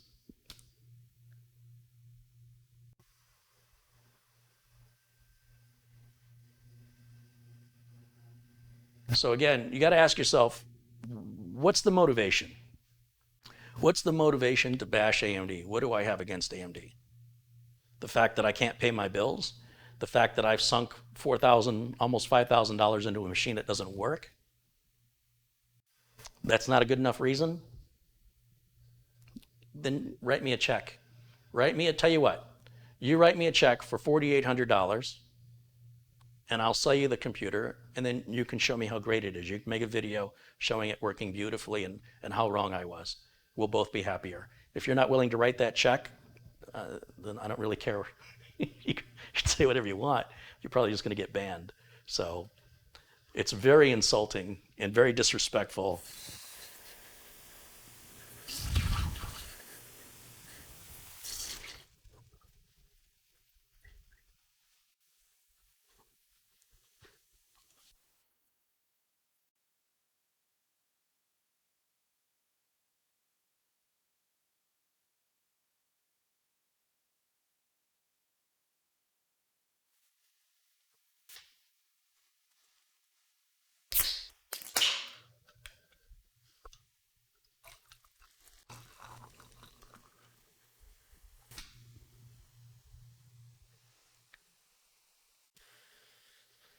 saying you're nobody, that's kind of mean. I'm a mirror. If you're going to disrespect me, I'm going to disrespect you back, right? If you don't like how that feels, then don't do it. If you can't take it, don't dish it out. Become somebody. Become somebody in my industry that I admire. And then tell me what your thoughts are. But you come into a chat room getting free content that you were not asked to watch, and then you suggest I'm a liar and you don't think that's mean? No, they're both equally mean. That's why mean doesn't work out very well for people, because all it results is in more meanness. Violence begets violence, hatred begets hatred. So if you call them out on it, make them feel what they're causing, let them feel it too, maybe that will motivate them to think a little bit more about what it's like to be on the receiving end of their accusatory, negative, uninvited, unsolicited, offered opinions on subjects that is of no concern to them. And if they don't want to be called out, if you don't like it, don't do that. It's real simple. It's action and reaction. So people being kind and supportive, obviously I'm not going to be mean to somebody like that. But if somebody comes at me, I have no problem taking care of that. I don't need anybody to defend me. I don't need anybody to stand up for me. We don't need to gang up against anybody. It's super easy. People like that, they're a dime a dozen. They're everywhere, and it's an effortless. It's so easy for me to just, push them away, to just ignore them, that I want to make it really clear to them how insignificant they are when they're mean. So again, if somebody that I looked up to, let's say there's a fellow YouTube content creator here who has a lot of subscribers, and they say, "Hey, Kerry, you should do this, you should do that." I'd be like, "Oh, okay, at least I know who that's coming from." But some stranger with a fake name, and they're being critical of me, who are they to be critical of me? Who do they think they are? I'll tell you who they are. They're nobody. That's truth. They're nobody.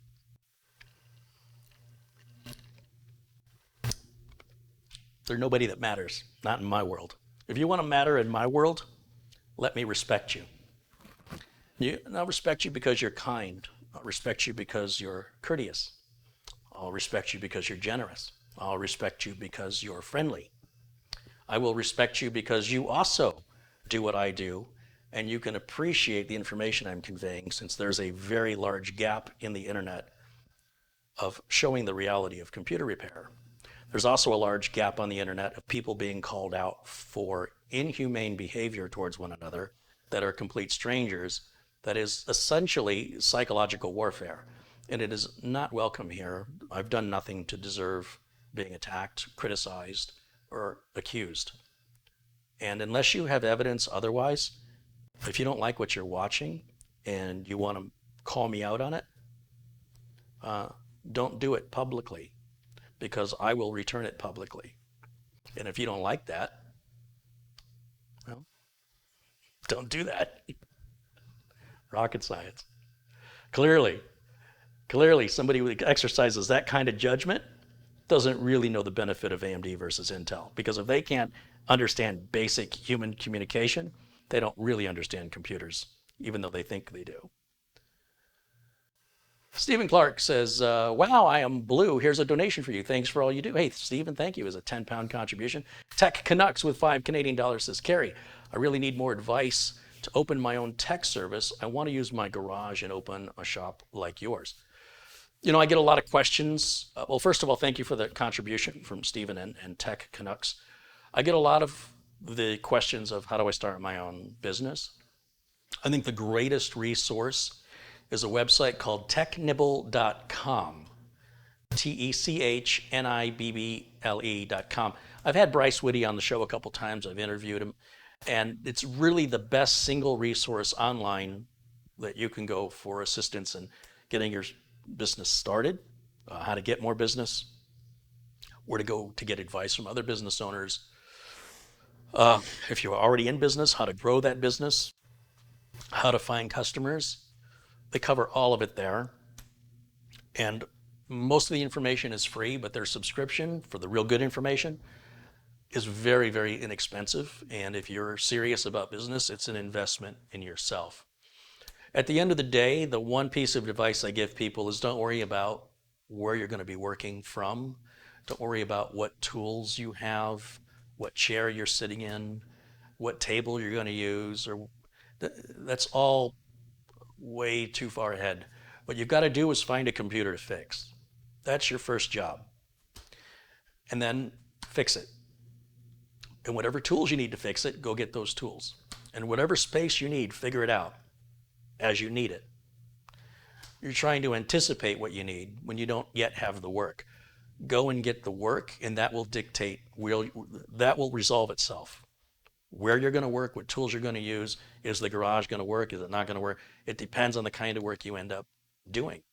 You might, for example, do some work for somebody at their home, and they go, hey, I really like the work you did. I own a business, and we have 15 or 20 whatever, in our business, and we're looking for a computer person. Are you interested? And before you know it, you don't have time to do anything but help that one client. Now suddenly you don't need the garage. Now you're going to be working over there.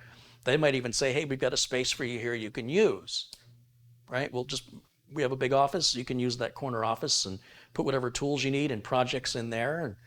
And, come here during business hours when we're here, and that'll be your space. And we've got plenty of work for you here. You can fall into that, and hopefully you do.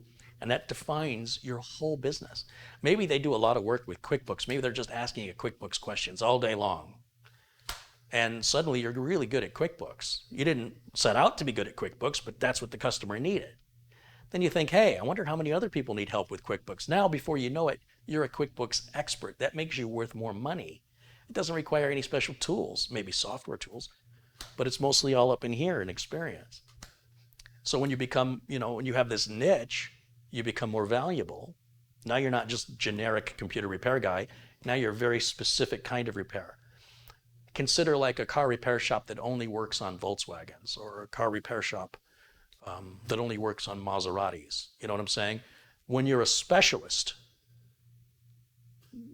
think of a doctor, a general practitioner versus a neurologist. When you compare the pay scale to a specialist versus a general, the specialist generally gets more respect and is paid much better.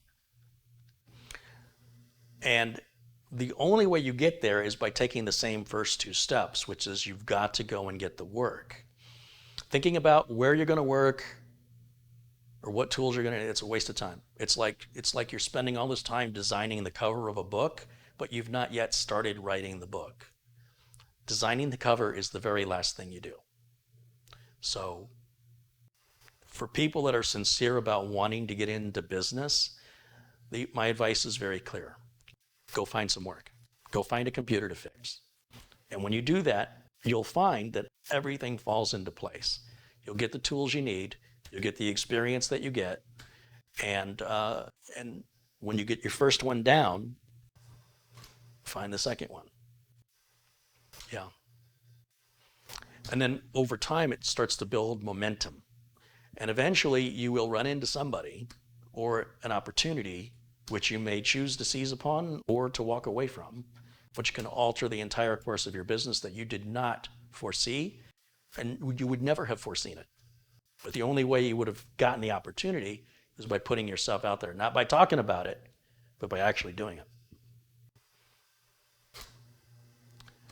Tech Canucks has contributed $5 again. He says, thank you for the website and information. Much appreciated. I cannot say enough good things about Tech Nibble as a resource for self-employed techs. There's also a number of podcasts like Podnuts, Tech Vets that Mike Smith and I do, where we share trials and tribulations and frustrations and challenges of being self-employed in the repair business. Also, there's a couple other good resources out there. I can't think of what it is. I just had it.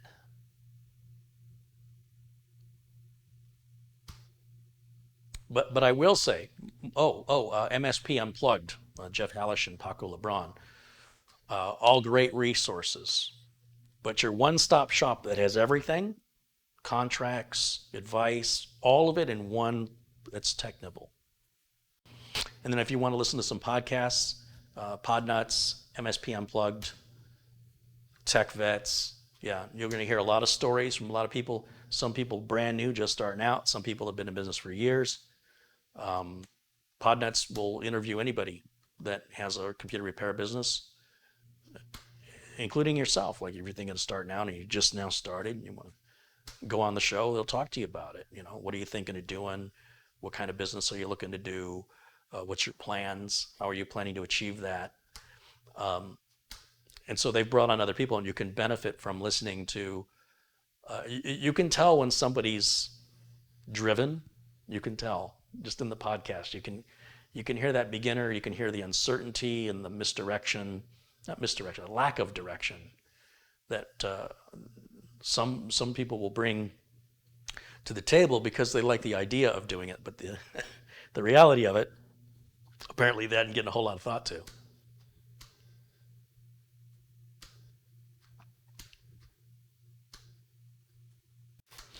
Does Mike have his own channel like you do? Mike Smith has the Mike Tech Show at MikeNation.net.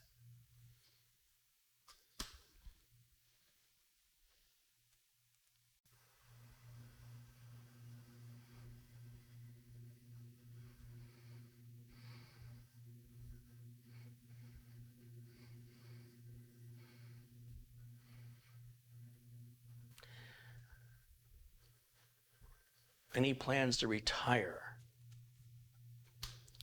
I don't think of, so to me, when I hear the word retire, I hear the word giving up. I don't see the point in breathing if I'm not doing something to benefit my community. If I'm not helping other people, then I don't know why I'm here. Like to just sit around and consume the planet's resources until I get old and die, that doesn't sound like fun to me. It's not fulfilling. Well, I would enjoy some time off. I would hate to retire. Because again, to me, saying I've retired is me saying I gave up. I'm done. And at that point, I'm just waiting for death. I would prefer to be working when death comes. Yeah. I want to burn the car out. I want to do donuts in it, and I want to burn the engine up. I don't just want it to sit in the garage and rot. So retirement doesn't sound appealing to me whatsoever. You've got to remember, I'm doing what I choose to do. I'm not working at some corporation at a job I hate, waiting for that day I can retire and get a check. I have to work to keep the money coming in. There's no big corporation that's going to be paying me a severance check. But more importantly, I do what I love doing. Will there come a day where I don't love doing it anymore? I don't think so. If you don't work for a living, if you do what you love, then there's no such thing as retiring. It's like asking me if I'll ever stop loving what I do. I don't think so. It's a good question, though.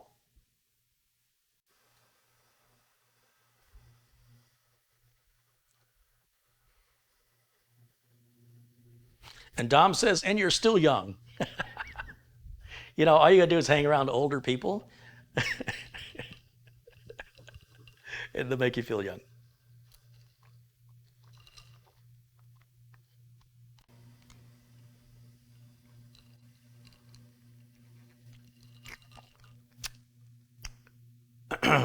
Well, I appreciate everybody in blue is taking care of those trolls today. It's probably the same person, just coming back with separate accounts. So feel free to hide them today. I'm feeling a little fast and loose with that hide button today, so I'm not going to get on you guys on blue if you're being a little more aggressive than normal, because it seems like the trolls are being a little more aggressive, and they need to know their place. They are guests here, and if they're not going to behave as a guest, if they're going to come into my house and be disrespectful, then they're going to get kicked out of my house. So I appreciate you guys keeping an eye on my house. Thank you.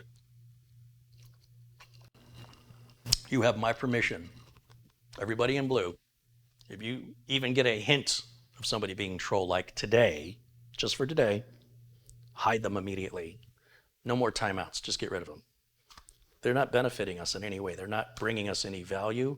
They're not doing anything for us. other than being an unnecessary distraction. So the sooner we snuff them out, the better. And I appreciate that you guys are staying on top of that, because I haven't really seen any. I've seen maybe 2 or 3. So you guys are doing a great job. I appreciate that.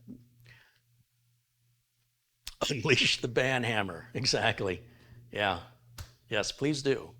The sooner that they make themselves, once we identify who they are, the sooner we identify them, the better. So they're doing it to themselves. If they were smart, they'd lay low. Abdul Azim Patel with $14.44. I guess he doubled the 777. Thank you, Abdul. PC Doctor 2's contributed $5. He says, are you using the computer you were working on in your last live stream to stream this broadcast? No, the streaming computer is the Ryzen 3900X that you saw Mitch and I build a couple months ago. And it's my goal to replace it because it's acting up on me and it's really annoying. So I'm looking forward to replacing it. I'm even considering momentarily, if I get Threadripper up and running, using it as the streaming computer, because even though it's a bit loud, I feel like it needs to do some work. It owes me. But not right now, not yet. Ian McLeod with $2 says, Slancha, Ian, thank you. Rakshit Patel with $2.99 says, thanks to your videos, I'm building a PC. I love it. I love to see people doing instead of talking about doing. There's a lot of people talking about what they're going to do. Good for them. Then there's other people who are actually doing it. And to those people, I'm the most proud. Those are the folks that actually do something that drive me.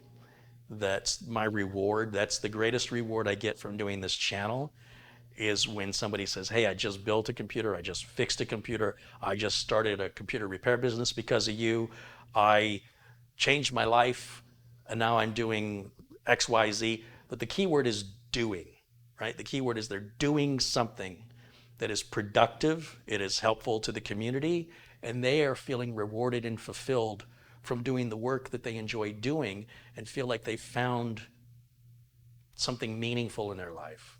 And if I can help guide people to something meaningful, there's no greater reward. And then when somebody comes in here and they want to just kind of crap on everything, just be glad you're not them. As much as they might upset you, just think for a moment.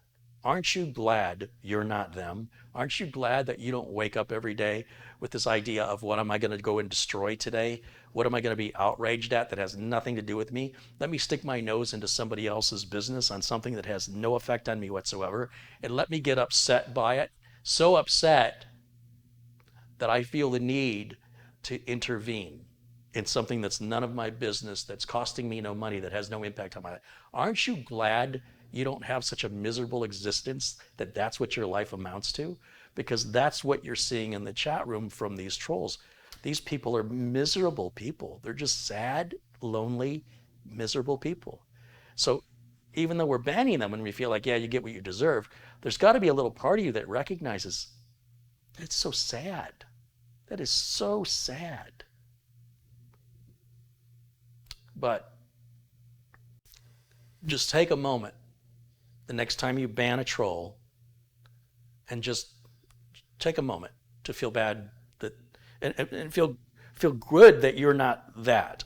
Understand, no matter how bad you feel, at least you're not that bad. Nothing makes me feel better than watching somebody who has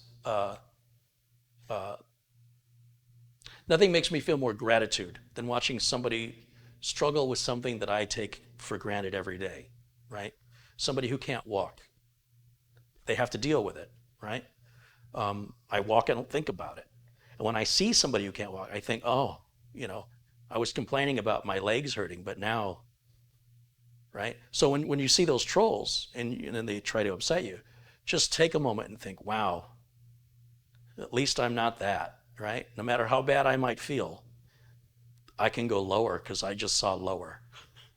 And just take a minute to just realize, have a little self-gratitude, and feel bad that those people are going through whatever the psychological issue is they're having. And hopefully one day they'll come out of it, but that's not your responsibility or my responsibility. And if that's their form of entertainment and that's how they get some form of enjoyment, that's even sadder. Like, just when you think it can't get any worse. So there's a great sense there. It's a great service that those trolls can offer to help us be self-aware of just how lucky we are.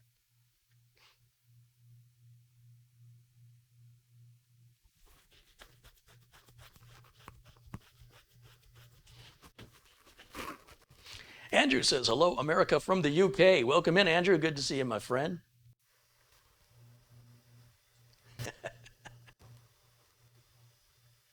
Robert says, I've been building my own computers for years, but I've learned so much from watching Carrie for the past year or so. Right on, Robert. Thank you for the kind words. I appreciate that.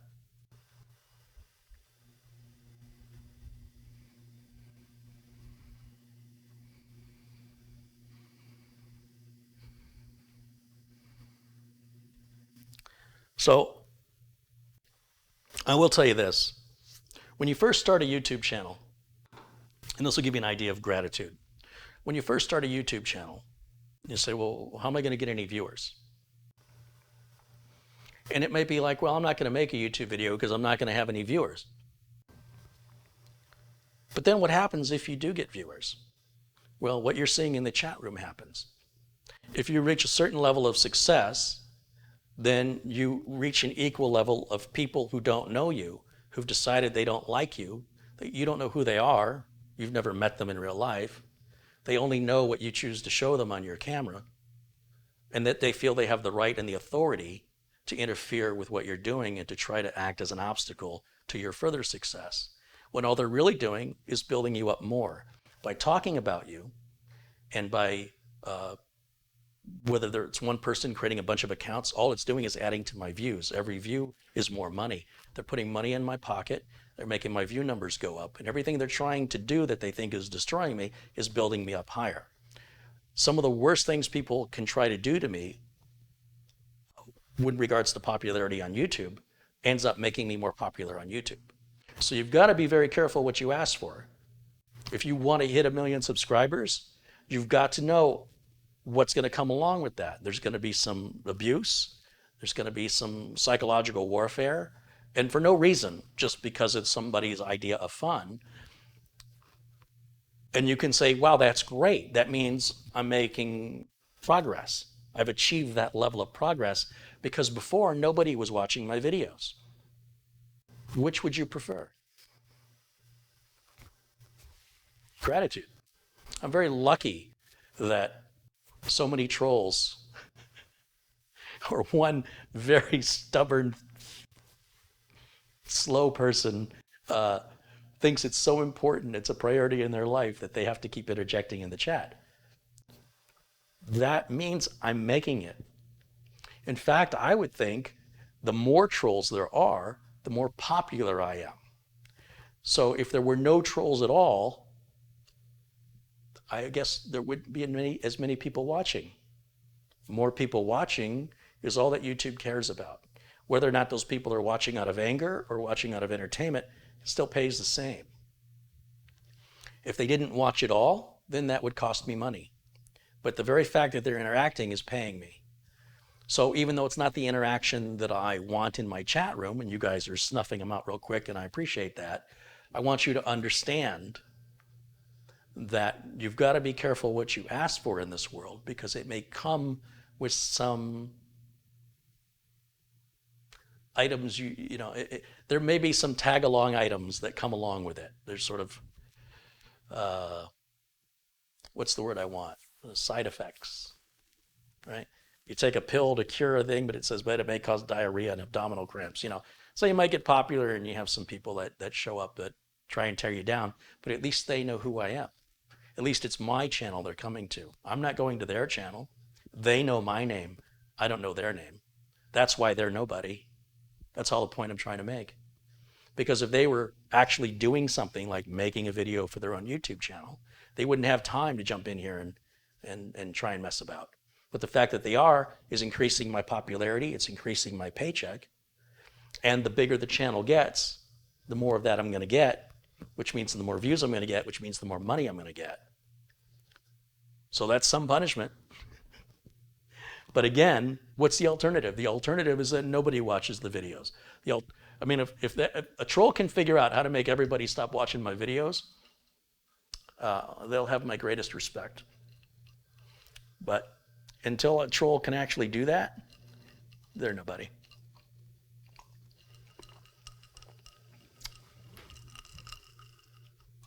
A couple of contributions come in. Let me give a couple shouts out. Aaron Werner with $1.99 says, Carrie, you're doing a great job. Love the channel. Tom Jackson, there he is, $7.77. He says, here's for some Coke and crisps. Right on, Tom.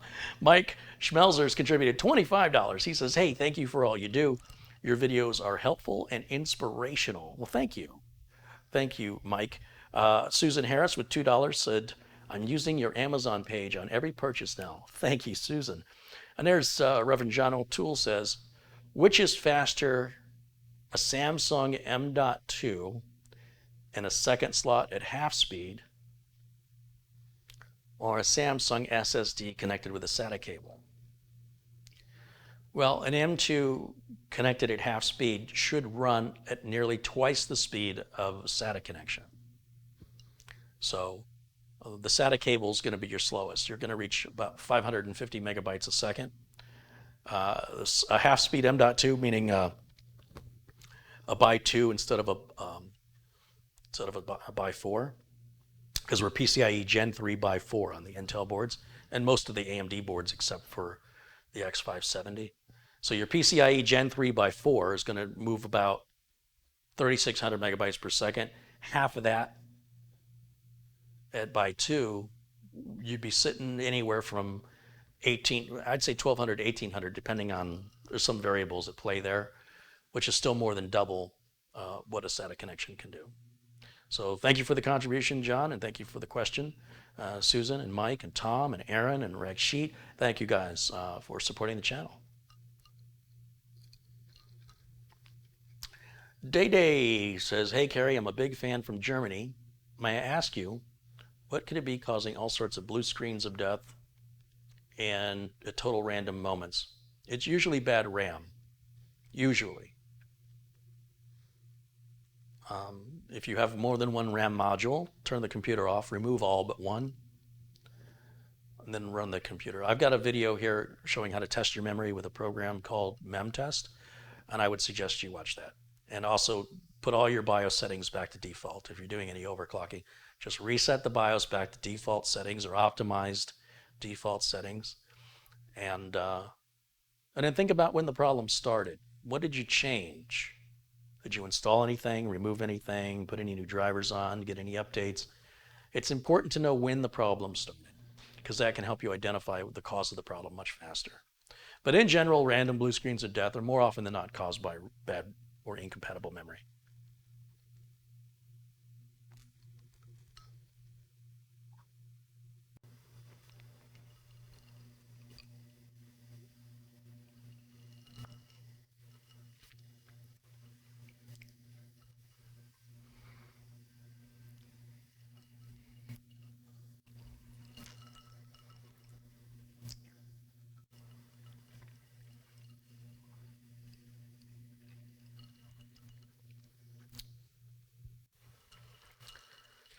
All right, we've got about 1,300 people watching from around the world. If you want to give a shout out where you're watching from, I always love to see where people are watching these videos.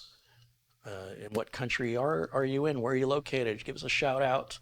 I don't want your address. But if you're in the United States, what state are you in? If you're in another country, what country are you in? Shout out. Glenn's Music with $5 said, I just arrived. Do I dare rewind the video to see what I missed? Or should I enjoy everything from this point forward? You missed nothing. It's just me going off on a rant. That'll all be cut out in editing. Everything I've done up until this point, just snip it right out of there.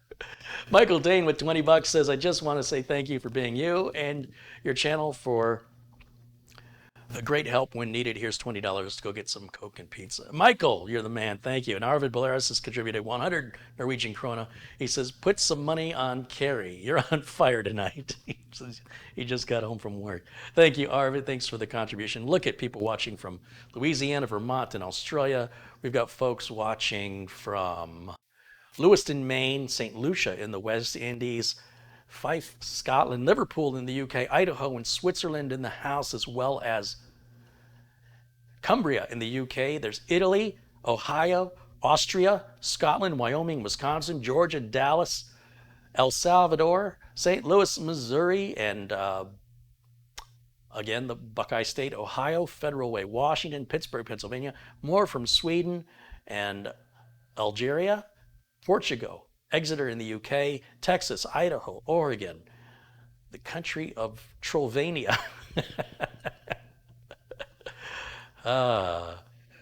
Salina, Kansas, Syracuse, New York, Toronto, Canada, Chicago, Massachusetts, Florida, New York City, Wiltshire in the UK, Dundalk, Ireland, Virginia, Charlotte, North Carolina, Romania, Troy, Illinois. Right on. Look at it. It's all over the world. It's so freaking amazing.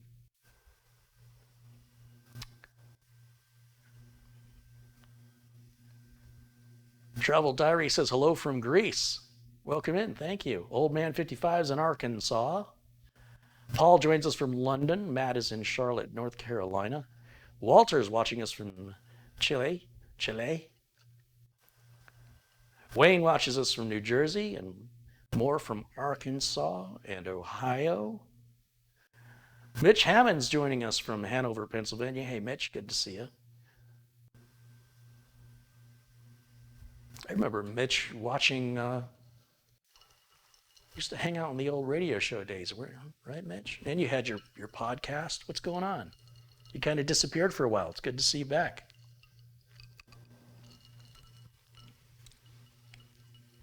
West Bloomfield, Michigan. All right, that's close to home. That is really close to home. Scott Hallinan joins us from New Zealand. Brendan joins us from Swansea in Wales in the UK. Right on. Edgar says he's watching from my backyard. Well, that explains all the blood around the dog's lips. Bob Shoemaker's contributed $10. He says, hey, Carrie, thanks for the help today. I just finished the build. It's all working great. Making a PowerPoint of the build I will send to you. That's great, Bob. I'd like to see it. Thank you, for Bob followed one of the videos here on making a video, making a computer, making a video. And he had a little problem with it. He got it sorted. And he was just ready to let me know. Juan Lopez joins us from Paraguay.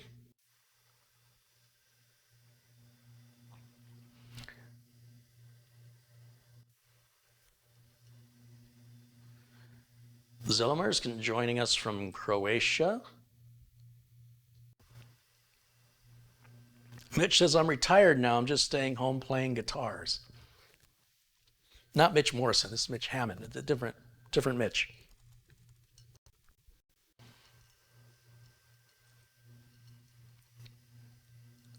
Donald says he's in sunny Northern California. Good to see you, Carrie. Hey, Donald, thank you. Glad that you're joining us. Thanks for shouting out where you're watching from. Poco says they're watching from Manitoulin Island in Ontario, Canada.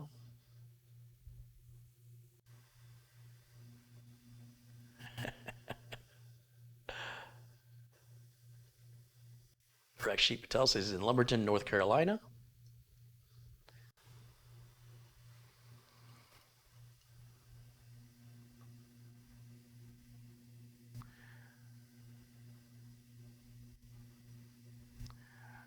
Terrell's in Cadillac, Michigan. Bullet Tube's in Rochester, New York. You know who's from Rochester, New York? Mitch Morrison. No, he's from Rochester, Michigan. Rochester, New York, that's Lou Gramm, the lead singer of Foreigner. Look at me, I'm just a walking bowl of useless trivia. It was a recent article I'm going to share with you, and then we'll get some work done. Maximum PC Magazine. I'm going to read this word for word. This is a review on Intel's Core i5-10600K. And the article states, undoubtedly, the i5s of this world are the most popular of Intel CPUs, the most sought after. These mid-range chips have often provided an astonishingly good value proposition for those not looking to render anything at lightning speed. They have been and still are by far the go-to chip of choice for the gamer. Why is that? Well, it all comes down to impressive single-core performance, balanced perfectly with power draw, thermals, and cost. Get all the gaming prowess of a Core i7 or an i9, but with 50% off the latter's retail price tag. For the longest time in Intel's world of quad-core dominance, the main difference between the Core i5 and the Core i7 product lines was one simple addition: hyperthreading. The logic at the time, as far as recommendations were concerned, was simple.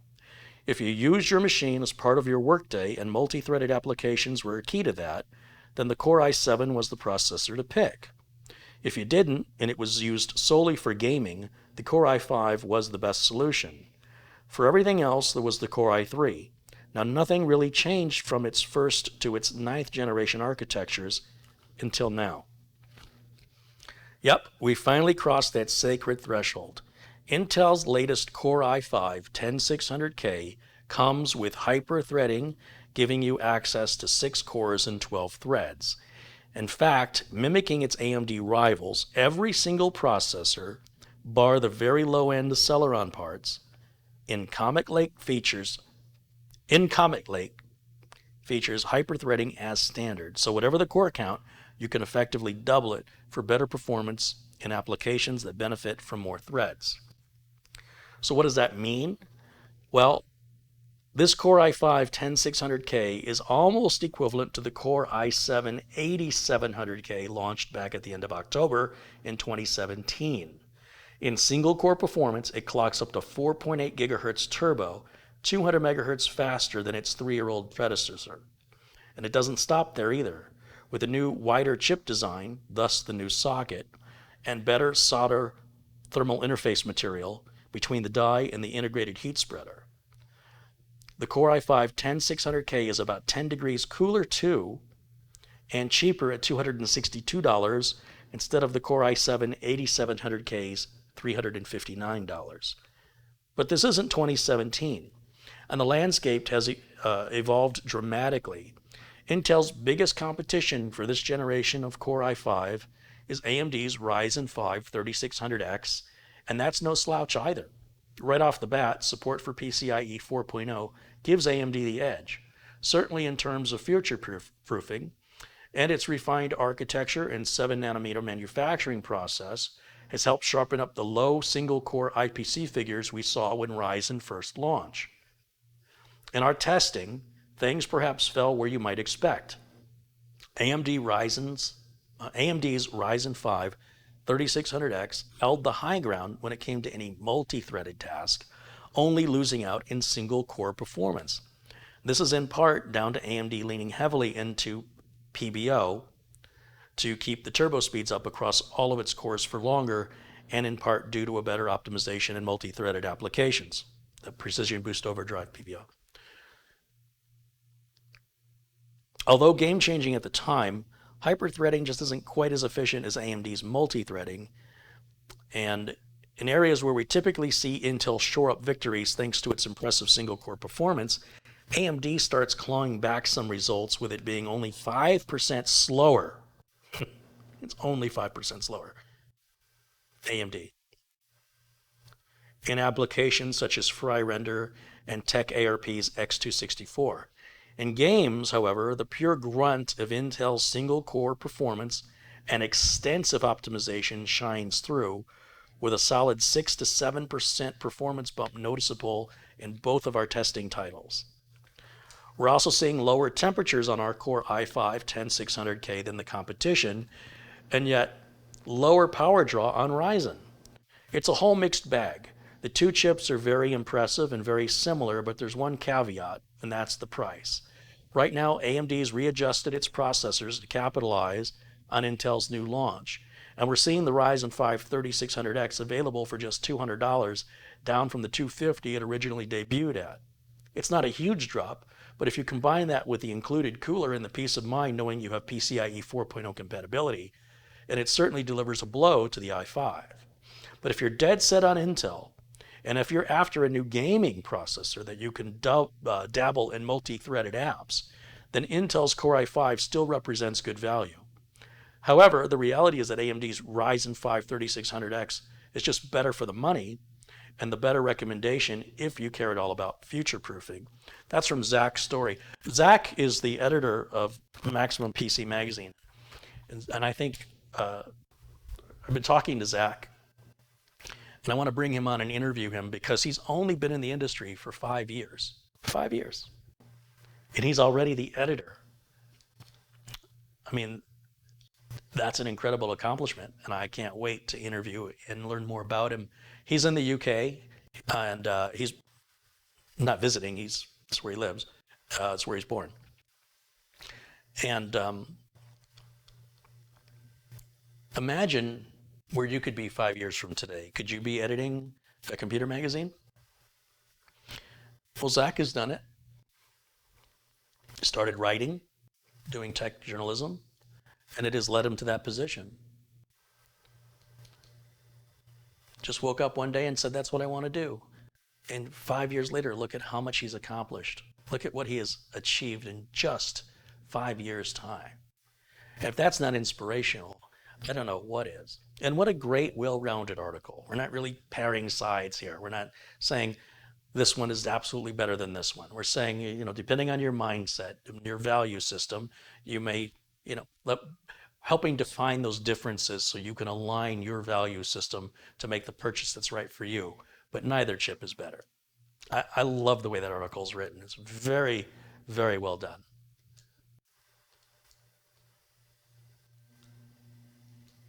Frankie B has contributed $50. Thank you, Frankie. He says, hello from Brooklyn, New York. There's a little something, something for the channel. Keep up the good job, bro. Hey, thank you, Frankie. And Reverend John O'Toole again with a $5 contribution says, is a pure sine wave inverter better to run computer equipment than a modified sine wave off the utility grid? Well, the important thing really is that you understand you're using consumer grade equipment that was designed to run off the power grid. This isn't specialty laboratory equipment. And so I don't think the average business or home user is going to see a difference in either case. We reach a certain point of technical minutia that really only matters when you're dealing with experimental or research type designs.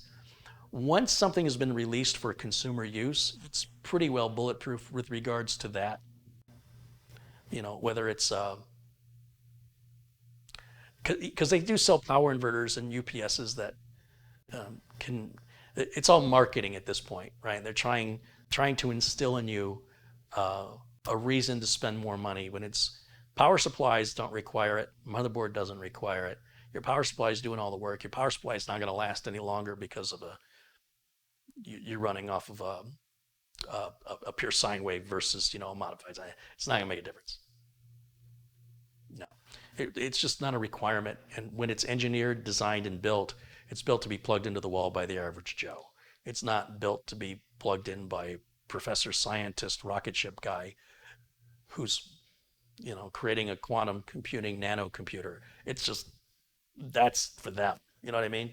So that's really sort of overthinking it. I'd save your money. For what that would cost you, you could probably buy another power supply if that's ultimately the end of the day. And we're not keeping computers that long anyway, right? I mean, it's not like, oh, I've had this computer for 50 years. We'll pass it on to my kids. Most people don't have computers or technology long enough that that would ever become an issue. But thank you for the contribution. Thank you for the question. And of course, Frankie and Bob, Arvid, Michael, Glenn's Music, thank you guys again for supporting the channel.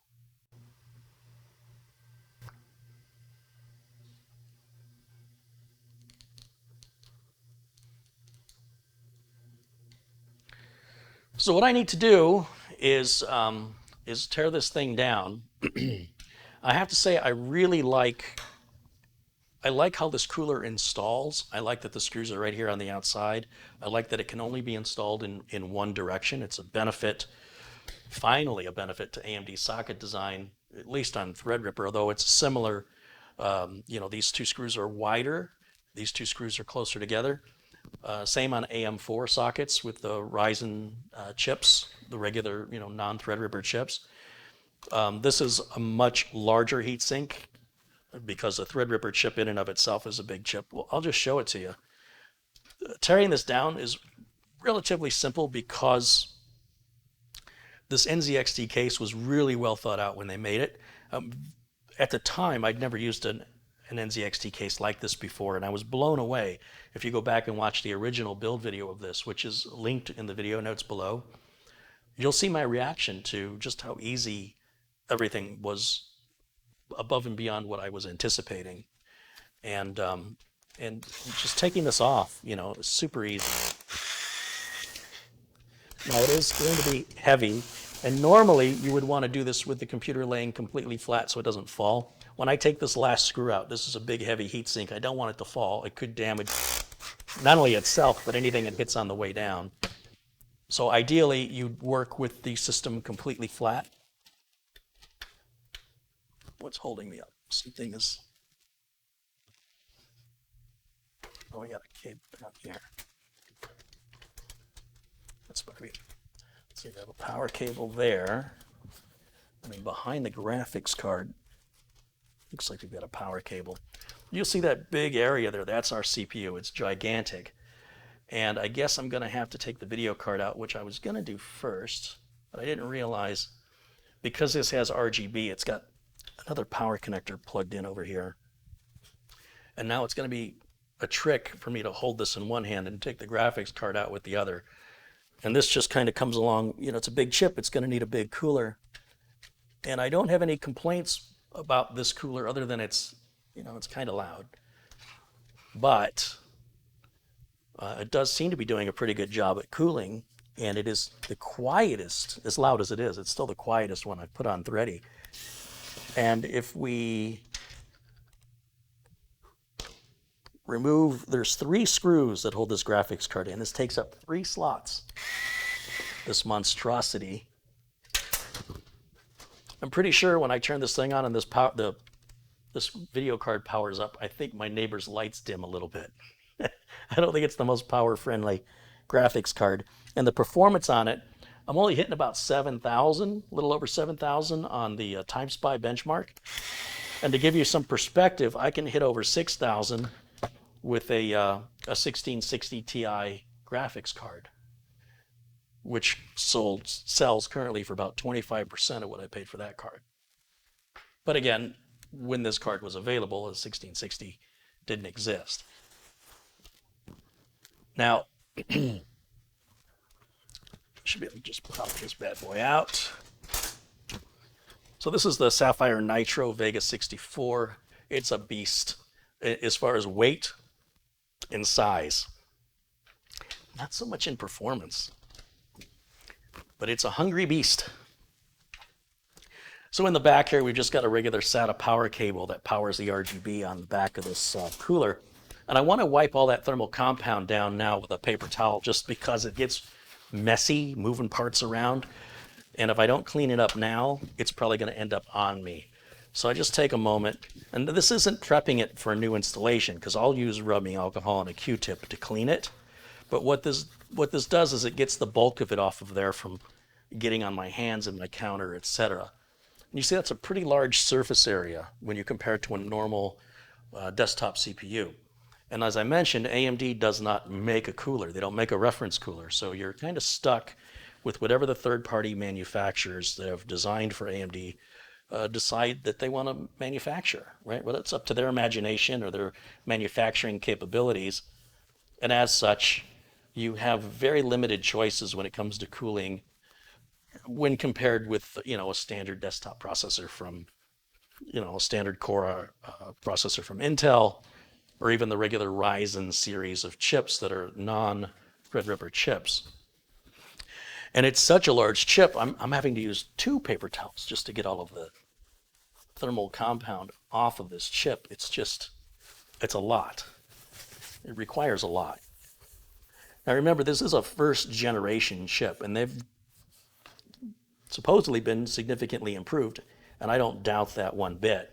First generation is generally going to be problematic. It's true of anything. When the Camaro was reintroduced in 2010, I knew I wasn't going to buy one that was a 2010 model. I just knew it was going to have problems, and I didn't want to be a pioneer, and it wasn't like they were offering the car at a discount because it was a new model. It's quite the opposite. There's a waiting list. You've got to put a deposit down, and then when it's your turn, you can come get your bucket of bolts that you can then work with the manufacturer on resolving all the different issues. Now, that's not to say that, you know, a Camaro you buy today wouldn't have a problem. It's just that the teething that occurs on anything new, generally it's for people that want to be first. It's for people that want to be different. I want to have something other people don't have. And that means, you know, if it's a new car, as at the time in 2010, the Camaro was brand new, you didn't see too many of them on the road, and so it drew a lot of attention. If you like to draw attention to yourself, then, you know, you pay for that, as you would with Lamborghini or any other sort of exclusive car. Now, to get this chip out, I guess I'm going to have to move this camera because you guys can't see very well. To get this chip out, it uses a Torx screwdriver.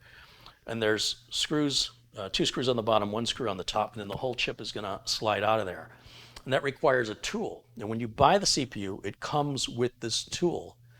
And if I did everything right, I should have put the tool in the original motherboard box, because it's the only time you'll ever use it. No other computer hardware on the market uses this tool, and it's an important tool.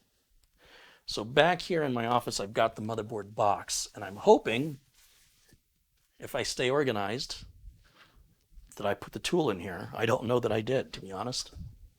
I always emphasize to you guys that anytime I'm building a machine that has parts left over, and every machine has parts left over, whether it's spare screws or brackets for the case, the cover for the socket, whatever it is, I keep it in the original motherboard box. For most people, even if you only have one computer, the problem becomes finding the box. So I have a system, because I work with so many computers, it would be very easy for me to disassociate which parts go where if I didn't have OCD. So we're going to test my OCD right now. I hope it's in here. I can just use any Torx bit that's that size, but ideally, if you want to make sure you're doing it right, you want to use the one that's included, because it's already set to a special certain Torx specification, which again, I could emulate that. I could look up what the Torx spec is and emulate it. But if I use the tool, I don't have to do any of that. I just use the tool. So looking in the box, we've got the documentation for this cooler. That's the Lick Tech that we took out of there. I don't use that anymore, and that's a bracket for that too. We got a bridge to hook up a couple of video cards together. I've got the big power cable in here. Look at that monster of a power cable. I hope the tool's in here.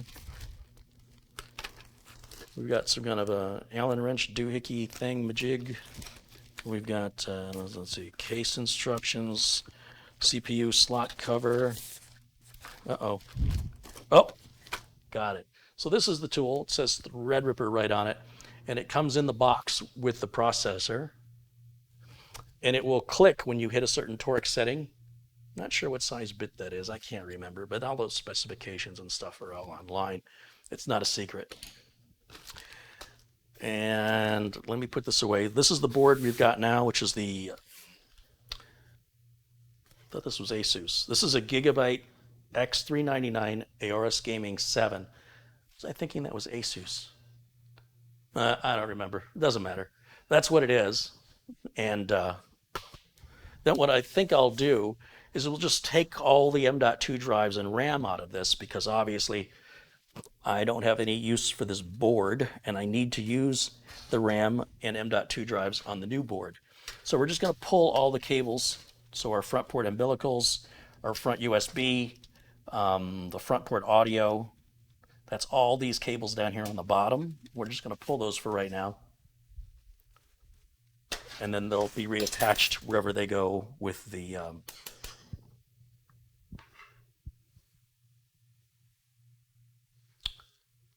oh, I see my confusion. I'm trying to figure out why this bracket came off. You see the graphics card. The graphics card is 3 slots wide. It's kind of hard to tell. But it only uses 2 of the screws. But you see this part here? This covers, that's where this one's going to go like that. So this card, even though it's only 2 screws, I took out 3. Because it's 3 slots wide, only 2 screws secure it, which I think is a terrible, terrible thing because it's a big, heavy card. And I think if it's going to take up 3 slots anyway, they should have given me the extra securing point, adding the extra screw just for keeping the card stable. Okay, so let me take the RAM out. This is the Corsair Vengeance RAM I put in recently in an attempt to fix this. This is good RAM, and the specifications on this RAM are right there. If the camera will focus. There we go. And we've got 4 sticks of that, so we can have a quad channel running. And for right now, we'll just stack it over here out of the way. And that's brand new memory. I don't think I've had this memory a month yet. And again, another attempt at trying to get this machine to work. It's about the 4th set of memory I put in here. We got our big 24-pin power cable to the board, which we'll just move aside, like so. And then finally, oh, I've got to get the M.2 drives out of there. And for that, I'll use my JIS driver. Now these are all 500 gigs, which are small, but 2 years ago, they were about all I could afford to do. And it was really for an experiment for running RAID 0 with, as fast as M.2s were. And it's not, the lesson was it's not worth it. It's not, M.2 drives are already so fast, especially, if you focus on PCIe Generation 4, that it just makes this very impractical. There's a point of diminishing returns that's reached. And even though you could see some really nice benchmark numbers, the reality is, for most of us in the way that we use computers, its difference is milliseconds. It's literally just milliseconds faster. So for what it costs and for the complicated nature of setting up the RAID array and all the 4 different settings in the BIOS that have to be set, and you have to restart the computer after you enable one of the settings in order for the other settings to even become available to change.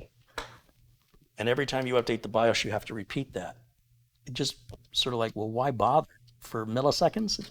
Now, that's not to say that nobody will benefit from it, but most end users won't notice a significant difference because it's, again, a point of diminishing returns.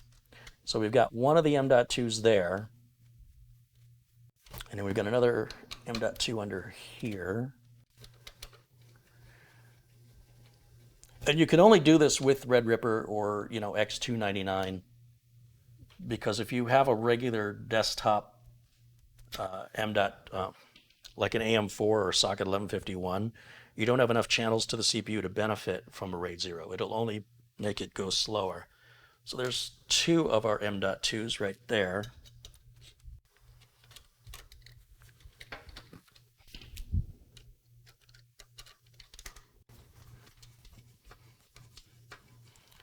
And then our last one is right up here.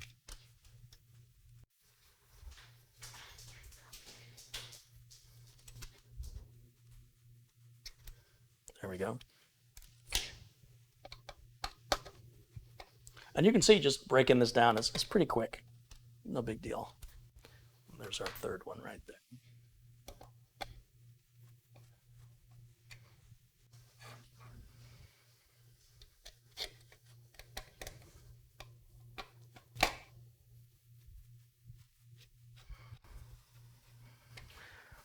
Okay, I've got the antenna screwed on, and I guess I could leave it, but I'm going to go ahead and pull this off. This antenna really threw me because it doesn't have any bolts or nuts on the end of it to screw it down. It just pushes in and it locks in. And I thought that was defective. I thought, well, they sent me one without the... I've never, before or since, seen Wi-Fi connectors that don't have the screw-on ability. This looks like it was just manufactured incorrectly. But it does snap in, which is weird, and it does work. So I'm guessing, I haven't really had time to look into it, but I'm guessing that's by design. Now, as for taking out the CPU, well, first I'll show you the drives. It's not too often I get to hold three M.2s like this. It's kind of unusual, you know, that one build would have these three, if I can hold it right side up, 960 EVOs, 500 gigs apiece. And honestly, an ADATA 2 terabyte XPG 8100 will run faster than these will and be 25% larger all in one drive. But this was 2 years ago, and this was, I think those were $300 or $400 a piece back then. Now, as far as getting the CPU out, they generally want you to remove or rather unscrew or tighten the screws in a specific order, which is generally, and again I want to keep emphasizing the word generally, generally emphasized in both tightening and loosening in the documentation for the motherboard. Now, we can look that up online, or we can just go to our motherboard box and find the manual for the board. Because you think, well, what difference does it make? I'm just unscrewing it. Well, it can make a difference in that one screw may not turn, or may not, it may turn, but it may never, you may be stuck. It'll just sit there and spin and it won't loosen. And that's when you go, oh, I guess that's why they wanted me to do that in a certain order. So if you look, I mean, I'm only on right in the beginning of the manual, and they've already highlighted, it says screw number 1, and then 2, and then 3. And it's important, it is critically important that you tighten in that order. And so it makes sense then we would also remove in that order. So based on this, it wants me to start on the left, on the lower left, loosen that one, then loosen this one, and then loosen the top one last. We do it exactly the opposite of how we've put it in.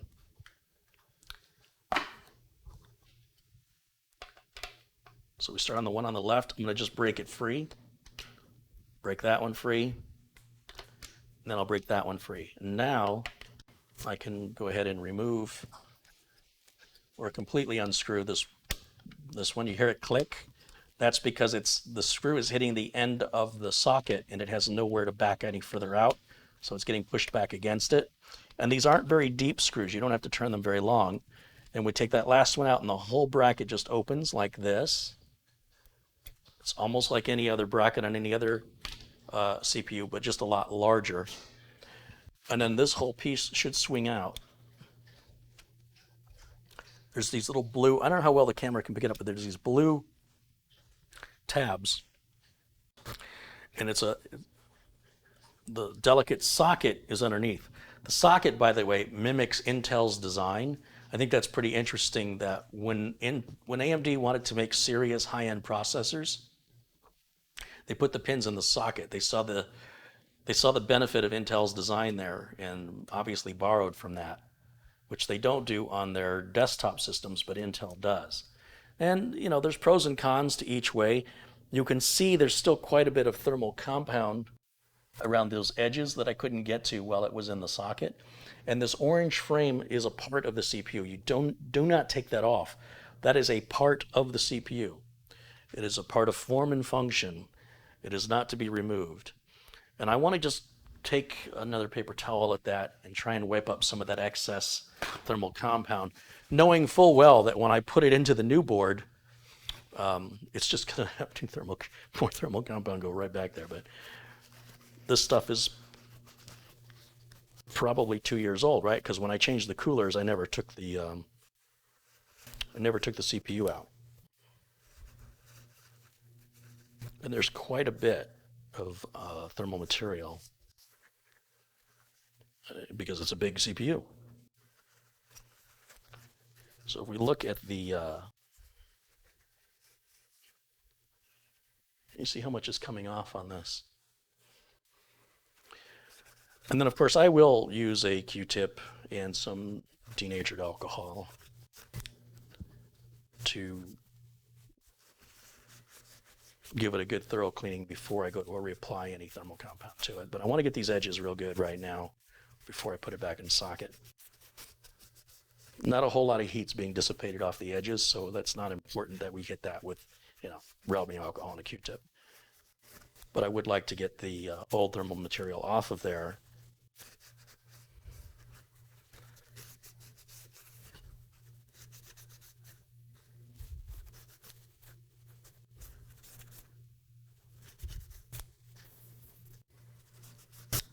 This stuff just gets everywhere.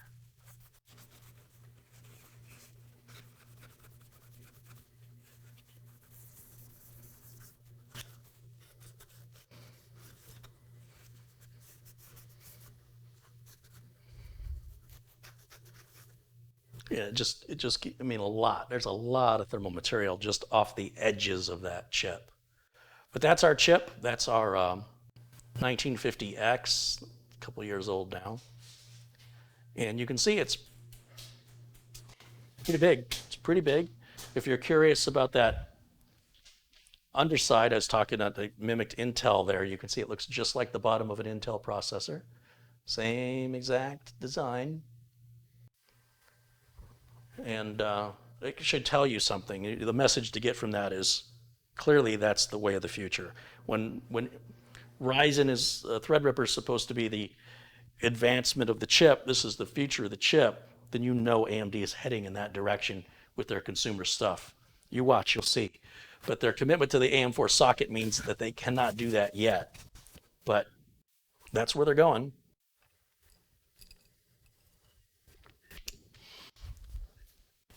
And there's nothing good or bad about it. It's just an interesting observation and nothing more.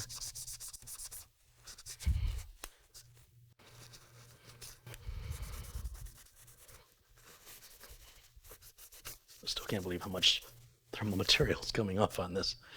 Crazy. All right. So with this removed now, and I'll keep it upside down, I can put this back in here like so. Why is it not closing? Oh, it's kind of spring-loaded, I guess, huh? And did I keep the little socket protector? I should have. It should be in here somewhere. Let's see. I guess I can put the antenna in here since we're not going to be using that on this build anymore. I got a G connector in there.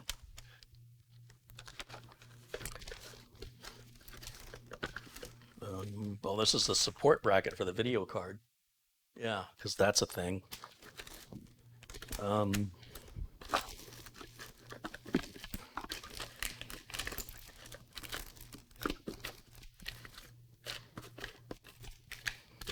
SATA cables, PCI slot covers. There should be somewhere in here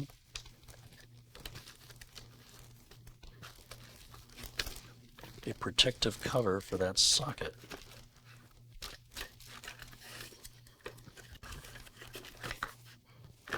I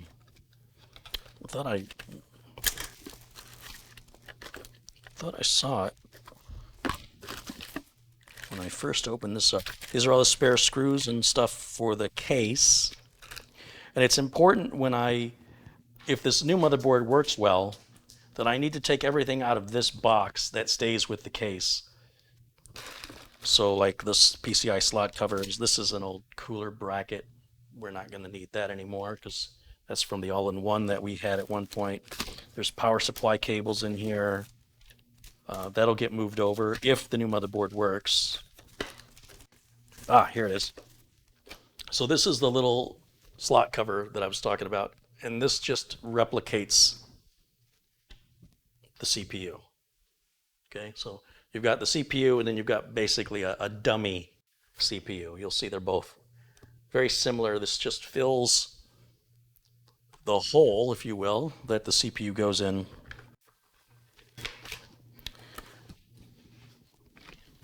So we would take this bracket down again, put it up too soon, and then slide the cover in just like you would the CPU with the bulge facing outwards. And this is spring loaded. And it's not inserted correctly because you could see the side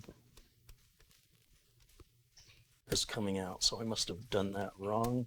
There it goes. Okay, much better, I think.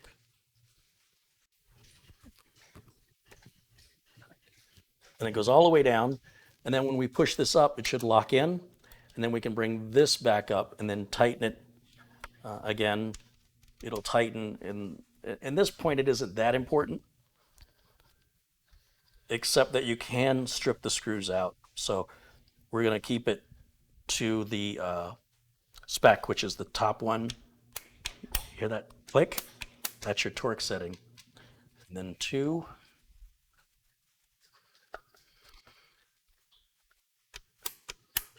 And then 3. You see, I don't know that this board is bad, so I don't want to abuse it or toss it or be careless with it, simply because I'm having a bad experience with the computer. For all I know, there's something else wrong. I don't know that it's the motherboard. This board may be fine. So you'll see I'm still going to treat it respectfully and carefully because it's an expensive motherboard. And if it's possible there's nothing wrong with it, then it can be reused or resold or, you know, assuming that you've handled it with care throughout the process of installation and removal. Now, I'm going to close the retention levers down on the RAM, and we've got our standard, fairly standard mounting screws on the board. It looks like we've got one mounting point here. We've got a mounting point over here. We've got one over here. We've got one over here. Actually, I'm going to leave that one in, and I'm going to take the 2 out from the top. There we go. And the reason I did that is so the board doesn't just fall out. So if I had just left like that screw in down there, then the top of the board could come down and it could crack if I'm not careful. So by keeping the one in the middle attached, then I can kind of look to see if I'm missing any. It looks like there's no screws down the center of this board. It looks like it's only being mounted on the edges, the left edge and the right edge. I don't see anything in the middle. There's a post here that centers it. It's the only one in the middle I can see. It's been such a long time since I built it, I just don't remember. So now when I take out the last screw, in theory, the board can just fall straight out. And when you do this, you should be laying the case flat so that you don't have those concerns, right? Because gravity will keep it in place. Because I'm trying to show you what I'm doing, I'm leaving the case upright, but this is not how you should be working on it. But you notice how I kept my hand on the heat sink? I don't have to worry about any electrostatic discharge because it's just a big heat sink here. And I'm holding the board up just in case it were to fall. And now I can test its removal, because if there's a screw I'm missing, it won't come out very easily. But if I've removed all the screws, it should just come right out. But I'm hitting a part right here that seems like it's still stuck. So that suggests to me that I've missed a screw somewhere in the middle.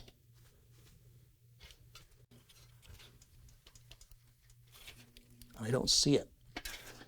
It's got to be, oh, I see it now. It is right underneath the heatsink right here.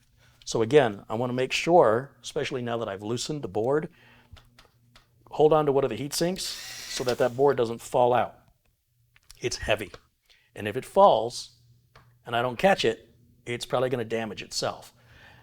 And again, you shouldn't be working with the tower upright. You should be laying it down so you won't have that issue. Now, that should just come. So here's our old board. And one of the things you'll see when I was the other day when I was working on it, the little plastic clip came off right here. You see down here, you see there's a clip. You see these clips? Retention levers, whatever you want to call them. That one came out. And it's not a required part. However, I couldn't be bothered to put it back in. And here's the thing. When those come off, they usually don't break. They usually they snap in and out of place. I'll demonstrate that for you. This is the part, and you'll see I've kept it. I know exactly where it is. This is what it looks like. And if you look at the motherboard, and you look at the orientation of the way that those clips face, if you were to do this to your motherboard, and you want to put the clip back, then all you have to do, and it's easy with the motherboard out, is rotate it so that it looks like, I can show you on the camera, that's the top, right? So if we align that with the slot, which is right there,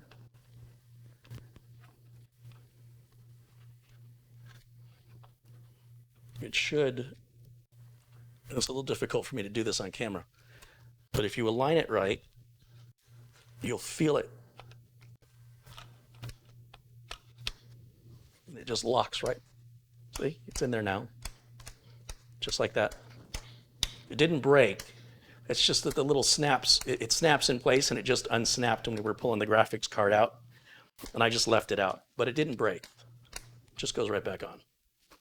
So anyway, just FYI, you don't have to freak out. You don't have to panic if something like that were to happen, and it is not a necessary component. I wouldn't be comfortable shipping a computer without that part in because it helps secure the graphics card. But unless you're moving the computer around, it's not like the card's just going to come out on its own. You have to jostle it in some way, shape, or form to get that loose. So that's all it takes to pulling it all apart. We've got the CPU, the RAM, and the M.2 drives. Everything's been disconnected, and it's not a big deal. Let's see what we got here going on in the chat while I've had my back to you. A couple of contributions have come in. Madi OL contributes 20 bucks, says hello. Hey, Madi. And contributes another $5, says best chat in the world. Right on, Madi. Thank you. Michael Horico contributes $2. Thank you, Michael. And Hugh Wong with a 99-cent contribution. All contributions, big and small, are all appreciated. It all adds up, and I appreciate just the kindness of people in the chat. We've got about 1,400 people watching live around the world right now, and it's really great to see a community of like-minded folks from all over the world who are all getting along and making friends. It's just a cool thing to, what's the word I want? To sort of,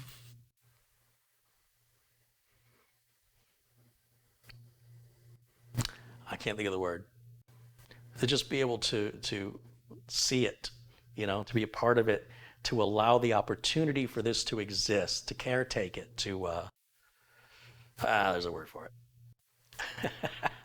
Carrie, go get Mitch. Yeah, I could have used his help for sure.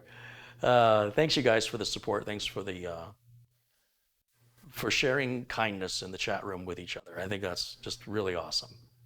Now, with that, the new motherboard should be interesting. This, as I mentioned, was a returned board, and so it was nearly $100 off its retail price. And I have to say, I would normally be a little nervous about using some component that's as important as a motherboard if it was used. But my experience on Amazon is that every returned motherboard that I have purchased has been perfect. It's just apparently whoever bought it didn't know what they were doing, or they bought the wrong part. I mean, who knows why the part was returned, but it's cheaper. Now, the only part, because Amazon will tell you, we don't guarantee that everything will be in the box. And I'm like, well, I need the motherboard, I need the I/O shield. Anything else I could care less about. On these high-end boards, the I/O shield is a part of the motherboard, so that's not even a concern. And on top of that, I have never gotten a motherboard used off Amazon that didn't have the I/O shield, despite the disclaimer that it doesn't say the I/O shield may not be included. It says that we're only selling you the board, basically, and that any, instructions may be missing or other little parts may be missing, but there's no other part you should need other than the I/O shield. And they wouldn't sell the motherboard if the motherboard wasn't included. So anything else is, you're going to get the screws you need from your case manufacturer, SATA cables, who even uses SATA anymore? Everything's M.2. And if you wanted to buy SATA cables, you could. It's not the end of the line. And again, every used motherboard I've purchased from Amazon so far has had all of that stuff. I can't determine anything that's been missing. Now, I've heard a lot of good things about the Taichi boards from ASRock, but they've been priced out of my league until now. Here's what the box looks like.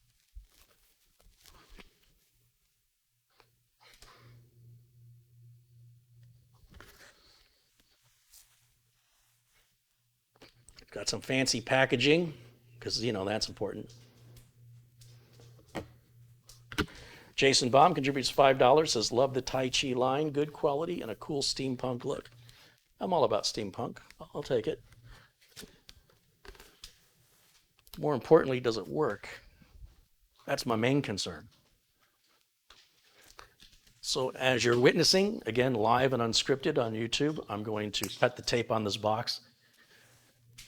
And I want to emphasize that while I have never opened the box, clearly somebody at Amazon did and a customer did. So here's hoping everything's in there. But you can see, again, live and unscripted, I'm experiencing what you should expect to experience if you were to do the things I'm doing, right? If you were to order this board the way I did from Amazon Warehouse to save some money, is that an ideal thing to do?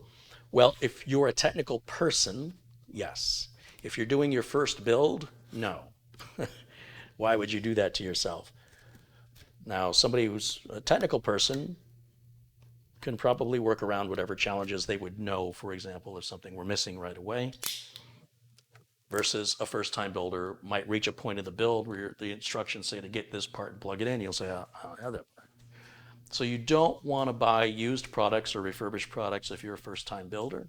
And you probably wouldn't want to go super high-end on your first build. Maybe take it down a notch, set yourself a nice build that's not too complicated, get that experience under your belt, boost your confidence, and then if you feel like you're ready to take on, level 2, then take it up a notch and do a little more complex of a build. Or maybe even, take it up to level 3 and go for something like this.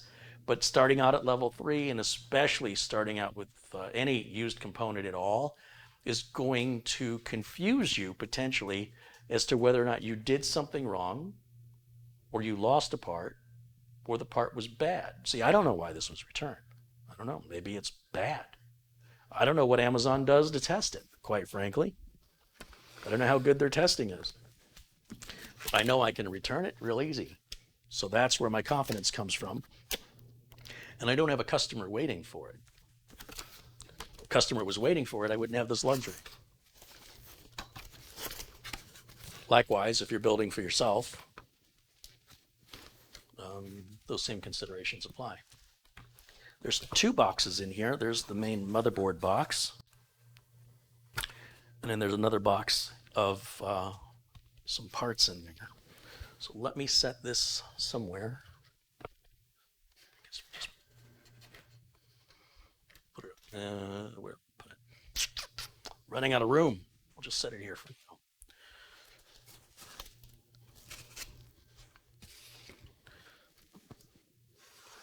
Okay. Here's our board.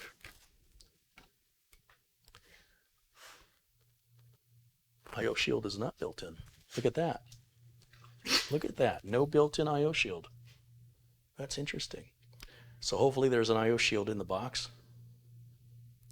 I don't see any M.2 heat sinks like the Gigabyte board had. We've got M.2 here and here in here. So this also has 3 M.2 slots, just like Gigabytes, but they don't have heat sinks. The only point of the heatsink on an M.2 drive ultimately is for looks, aesthetics. It doesn't really do much as far as cooling goes. It just makes it look cooler. But that's our board. It's heavy too. But the other board was heavy, so they seem pretty identical. Come to mention it now, the I/O shield's not built into this one either. We got to pop that one out, and that's going to go. That's the Gigabyte one there. And these are not interchangeable. You can't take the I/O shield from one board and put it onto another board. It's nowhere near going to. It's just not going to align. So that's why the I/O shield's important. The machine will run without it. Like this case here, it doesn't even have a space for you to put an I/O shield. The whole back is open. It's an open design case. But that means children's hands can get in there. Peanut butter sandwiches can get in there.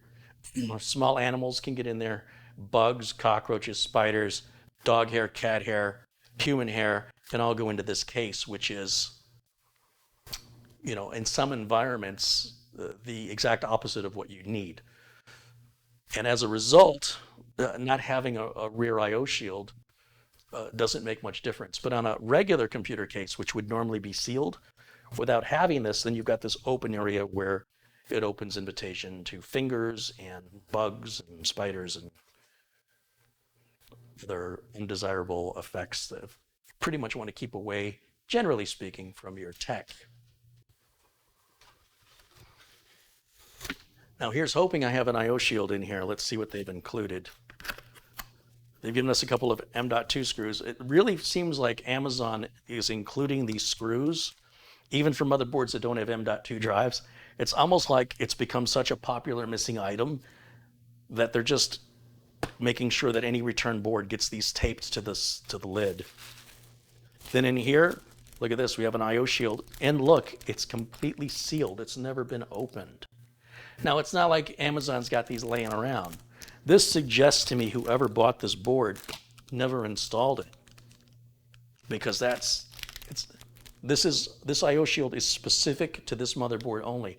It's not like Amazon that sells hundreds of different models of motherboards has these labeled in such a way that they can have just these pieces. No way. So that tells me that whoever ordered this board, it looks like they never used it. And then in this side of it, we've got our documentation.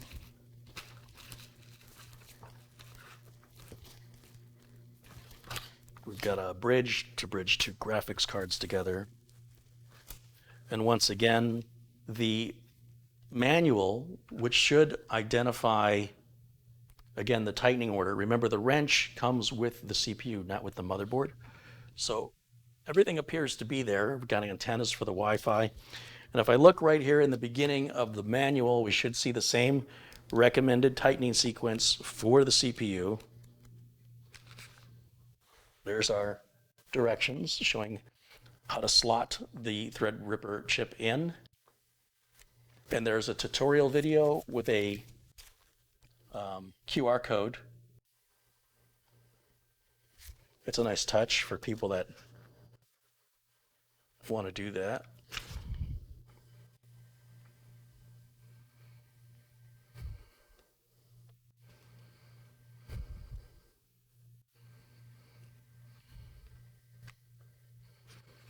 And as far as tightening goes, it shows here A, B, and C, which follows the exact, this is not coincidence, that is the exact order that they want that CPU installed. Per AMD, you always tighten the top one first, then the bottom right, then the bottom left, until the torque wrench clicks and you've hit your torque specification. So that's a heck of a manual. I mean, that is, of course, it's in what appears to be 1, 2, 3, 4, 5, 6, 7, 8, 9, 10, 11, 12, 13 different languages. So really, that's our manual right there in English. And then it goes to Dutch, and then French, and then Italian, and then Spanish, and then what appears to be Russian. Is that Russian? I don't know what language that is. And then there's Portuguese, Turk, and then it appears to be perhaps Mandarin and Cantonese, I would guess. I don't know. Oh, there's all the languages right on the front.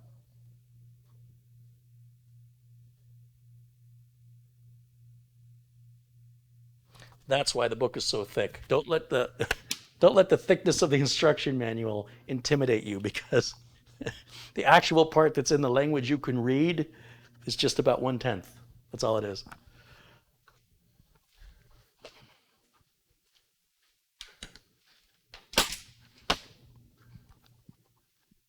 Now, whether or not I want to install the board first or put the chip in, I kind of feel like this would be a good time to put the chip in.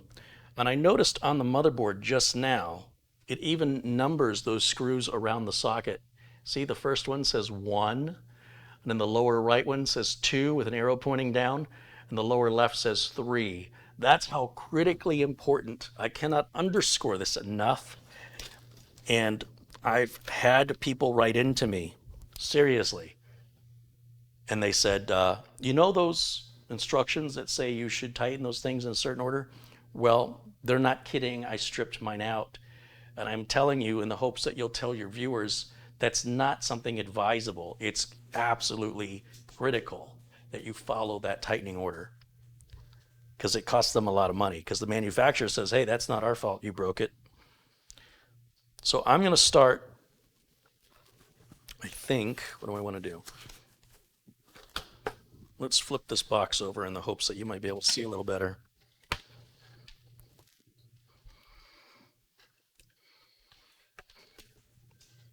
And I'm going to loosen in the exact opposite order, right? So we're going to go 3 and then 2. And again, when you hear that clacking sound, that's because the bolt can't go any further out. And it looks like Amazon only tightened number 1 because 2 and 3 were loose. You probably can't see anything.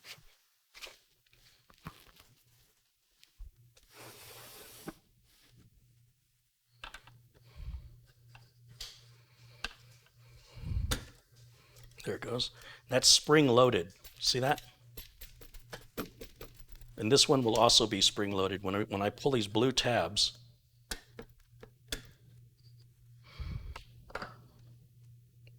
you see that? The socket looks like it's in great shape. We'll slide the protective cover out, and then we can slide the CPU in. This gets to be a little bit tricky in that you want to orient the orange frame around the CPU into this very thin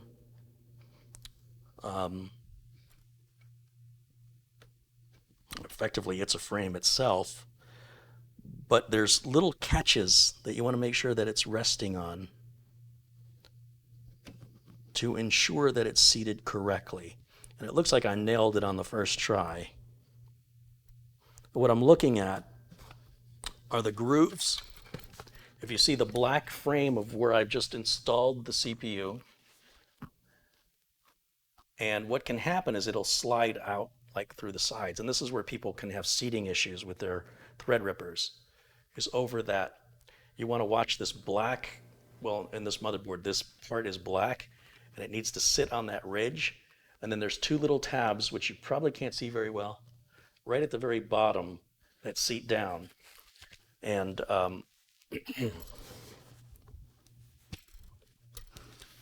trying to give you a view of this. This is definitely a job for Mitch. Get over here with the camera. And all you have to do, once this is seated correctly, you'll know, because when it's not seated properly, like when I was putting that little plastic piece in, the bottom part of it was swinging out. That means that I didn't have the ridges into the slots on the side of this metal frame here with these blue tabs on it. So now I should be able to push this straight down and lock it down, and then put the cover on, And we're going to tighten the cover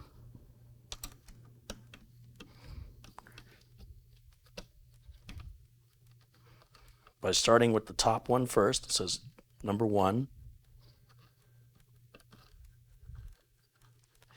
And we will wait to hear that click.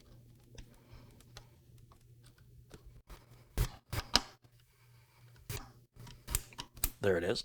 Look, there's still plastic on the heatsink. That's good. Then we'll go to number 2. Rotate that till it clicks.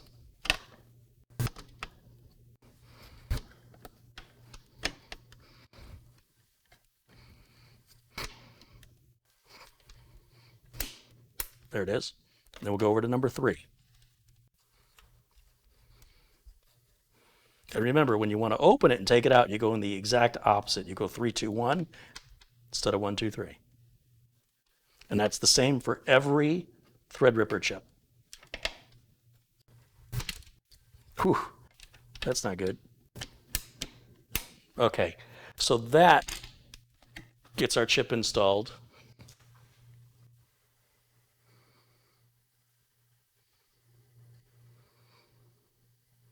And it looks good.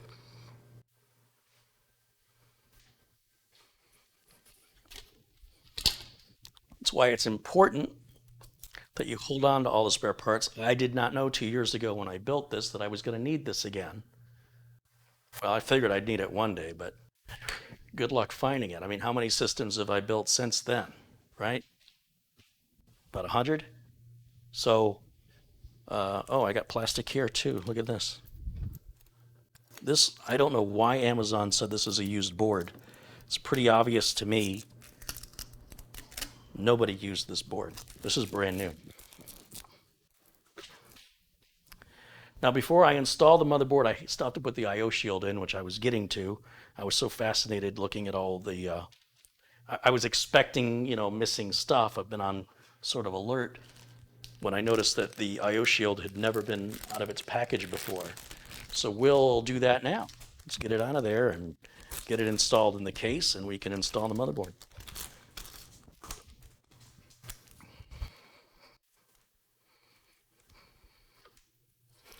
Now I'm only going to put one M.2 drive in the system, and I'll keep it as the 500 gig drive for now until Thready here proves himself to be reliable and worth me putting in a more expensive solid state drive. I'm just going to keep it simple for now until I can regain some confidence, which I may not. You know, if we're right back to square one with an unreliable system, then I'll have to decide at what point I just want to make it an Intel and be done with it. But here's me giving it every opportunity, and then a little bit more, to work the way you think it should work and to be justifiable of $4,500, $4,800, whatever it's become. It's gotten very expensive. It's one of the most expensive paperweights I think I've ever purchased, and one of the loudest paperweights I've ever purchased. Now, the best way to install the board is, again, with the case laying flat. We should have all the same mounting points, and we don't. This is interesting. On the Gigabyte board, we had only 2 screws across the top. This one's got one in the traditional ATX position, so I'm going to have to put a standoff in there. We should have 3 across the middle. 1, 2, 3. Got 1, 2, 3. And 3 across the bottom. 1, 2, 3. 1, 2, 3. So for whatever reason, Gigabyte did not include the center mounting post that goes in the top of the board, right up here, right there. The Gigabyte board doesn't have that hole, which is a standard ATX mounting point. That's interesting. Yeah, Gigabyte board simply doesn't have it. Instead, they put a giant heatsink up there. And you can tell by looking at the back of the board, we've got a mounting point here and here, but there should be one typically right in the middle. See, there's one here, one here. There should be one right there. But that giant heatsink has limited that design, which explains why that mounting point isn't there, despite the fact that they have their heatsink. It's not as long. It's taller, but it's not as long, and it affords us that extra mounting point. So in this motherboard box, I should have, remember, all the spare parts from the case. And here's exactly why. I need that standoff. Not any standoff will work. It needs to be a standoff that's the same height, and ideally, for aesthetics reasons, the same color. And that can change from one case to another case, from one manufacturer of case. Even within the same manufacturer, different case designs may require taller or shorter standoffs. And since you don't know what you're going to need in the future, it's important you keep all the spare parts unless you're planning to replace the whole case because you're missing a standoff and you don't know where you put them. So with everything being in a box, and even though the box is a big mess, they should be in here somewhere. So this is the bag of screws that come with the NZXT case. And within this bag, there should be a bag that contains the standoff that I need, which I'm imagining was probably there by default and I had to remove it. I'd have to go back at the build video and watch, but that would be my guess. Yep, and there it is, right? There's two extras.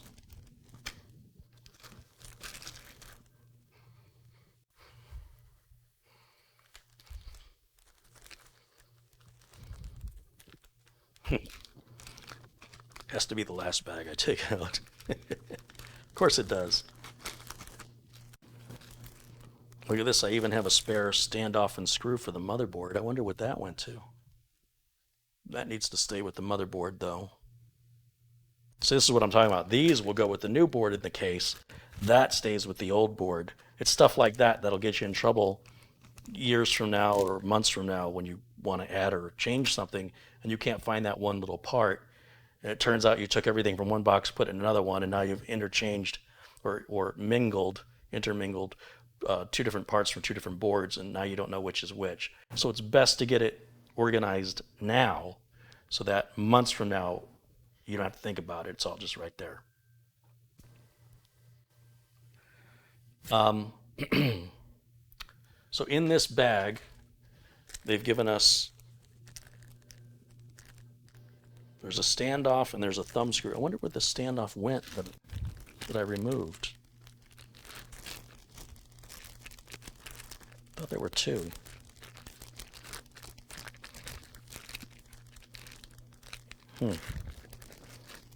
That's weird. I would think I would have two spare standoffs. Those are fan screws.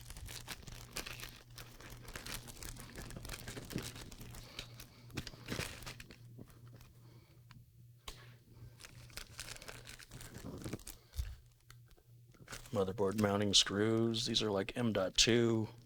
These are the finer thread screws. I was just looking to see if maybe I would have put it in the wrong bag, because I should have two standoffs, not just one. Huh. I bet you if I go back and watch the original build video, I could find out if I took one out and what I did with it. But it doesn't matter. I just need the one.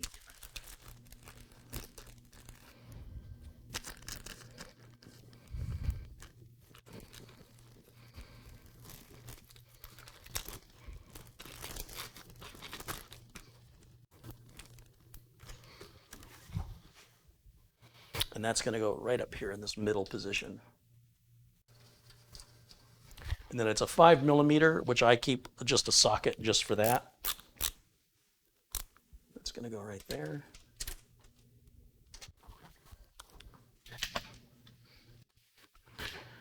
And now the fun part is I've got to get the board installed. So I'm going to lay the case flat. You guys aren't going to really be able to see much at this point, but just for a moment, just take me a minute. Hang tight.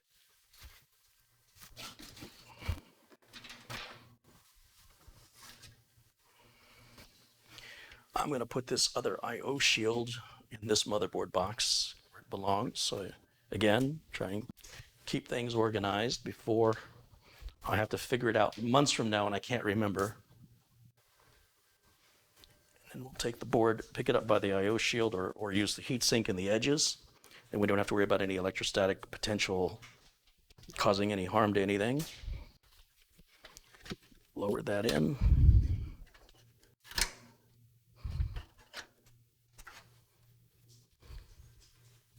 Well, that's unusual. The 8-pin CPU power connector is on the opposite side of the board. There's an optional 4-pin additional power connector here as well, which I don't think this power supply supports. But that is optional. But I should look for a power supply just because I'm having problems. I want to make sure that that's not going to be the cause of it.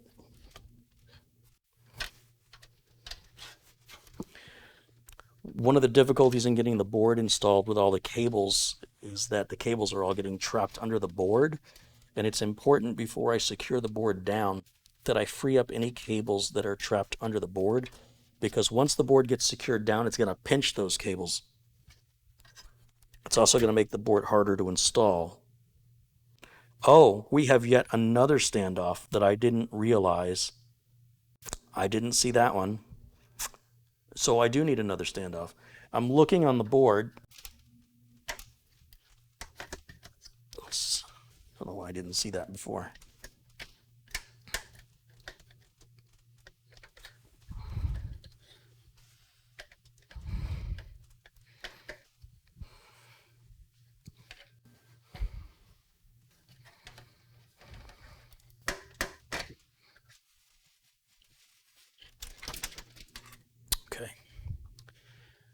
On this board, there are 4 screws. Usually there's 3. This one takes 4.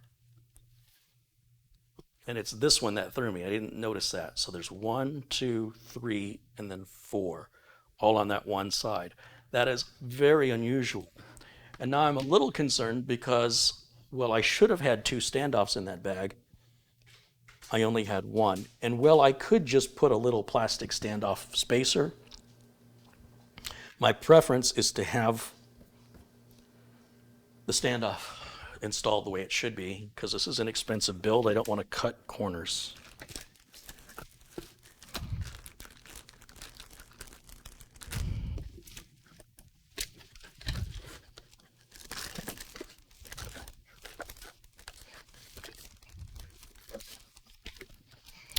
Now it just so happens that I have another one of these NZXT cases, so I can steal or borrow, depending on how you want to look at it, the standoff. But it should be in here. I should have it. This is exactly what I'm trying to avoid when I stress putting everything back that you're not using, because you don't know when you might need it again, and you don't want to have to go hunting for it. You know what would really suck? What if I didn't have a spare NZXT case? I would have to go online and just buy the right standoff. Do you know what that would be like? Trying to find the right standoff, contacting the manufacturer, saying, can you mail me one 2-cent standoff? The envelope and the postage will cost 10 times, 20 times more than the part you need. But I do have, let me see, where do I have it? Somewhere in here, I have the standoffs to an NZXT. What did I do with them?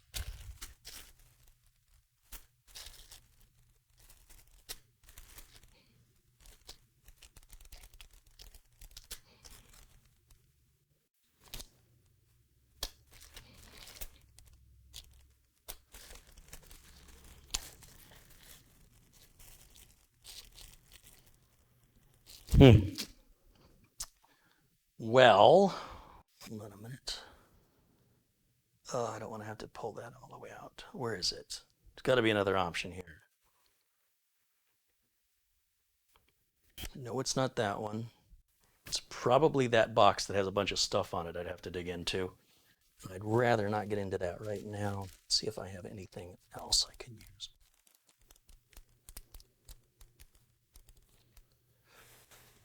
Okay, Let's see if I can get lucky. I have a standoff here, but I don't think it's from NZXT.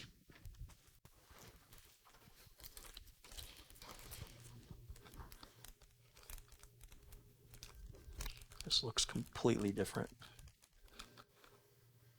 Yeah. It still may work.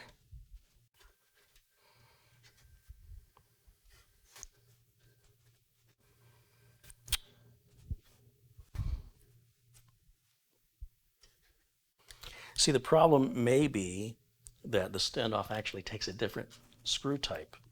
It may not be a coarse threaded screw, maybe a fine threaded screw.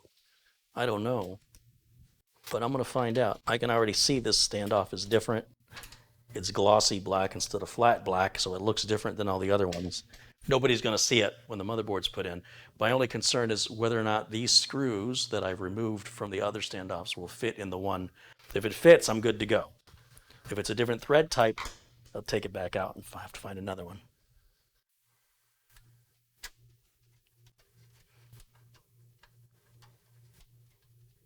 It works. Got lucky. Don't get me wrong, I got about 1,000 standoffs. I'm sure I've got one. I got lucky in the sense that I found it, right away. So, I know I've got another NZXT case, but the motherboard box for that Nuka-Cola build, it's got a bunch of parts stacked on top of it, a bunch of SSDs and RAM, and it's all stacked up. And I don't want to have to move all that stuff and anyway. I know, woe is me, huh? And then we've got some screws here, which I'm going to put back because we're not going to use those. We're going to use all the same screws that go with that case. Once again, there are shortcuts we can take, different screws we can use, and it's very hodgepodgey. And if this was a $100 computer build, who would care?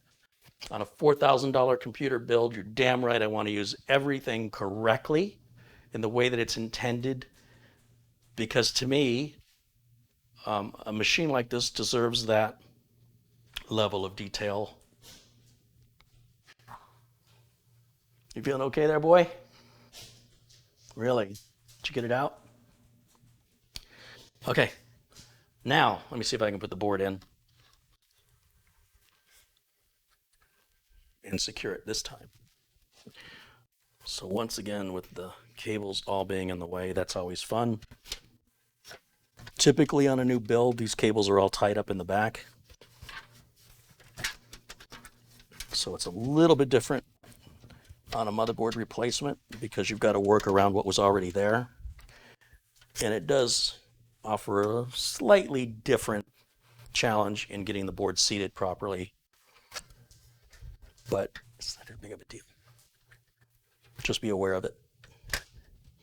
Or you'll be taking the board back out to untrap the wires that you got snagged underneath it. So something is still holding us up here. Uh-huh.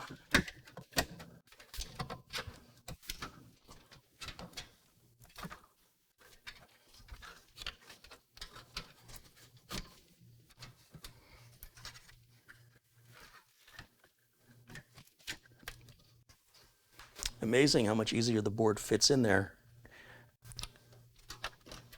when there's no cables trapped underneath of it. It just slides right in.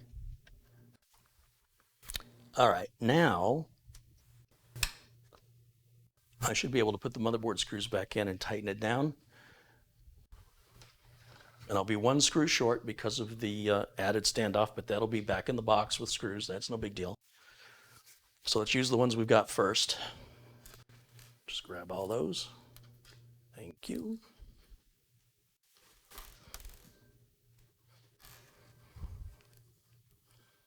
There's no particular order. I would suggest you don't tighten the screws all the way down, as you may need to shift the board a little bit for the other mounting holes to line up.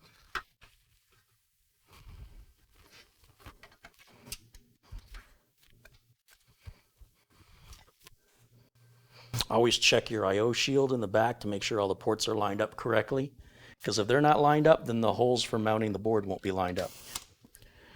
And in this case, you'll hear that screwdriver comes to a stop, and that's telling you that I'm screwing these all the way in, despite the fact that I just told you you shouldn't.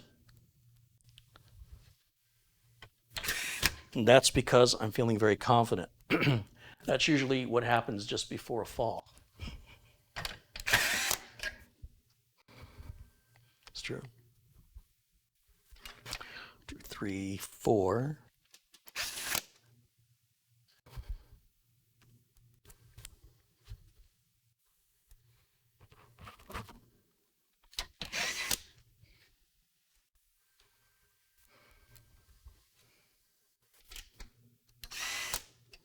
So now just one screw remaining. And so for that, I'm going to go back to the motherboard box where I have all the spare case screws. And we'll pull out another one of those short case, coarse threaded motherboard screws that we're using here. I know there's plenty of those in here.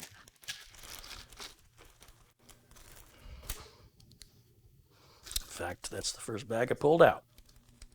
That's what I'm talking about. Lots and lots and lots of these.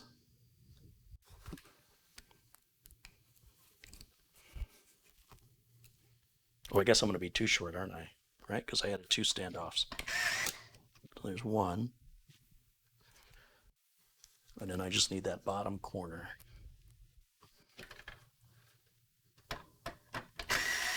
Perfect. That went as good as can be expected. If this case was brand new, I probably would have had all the standoffs required for the motherboard. I'm sure it came with it. I don't know where the extra standoff went. Like I said, I'd have to go back at the original build video because I probably talked about it and the importance of knowing where to put it.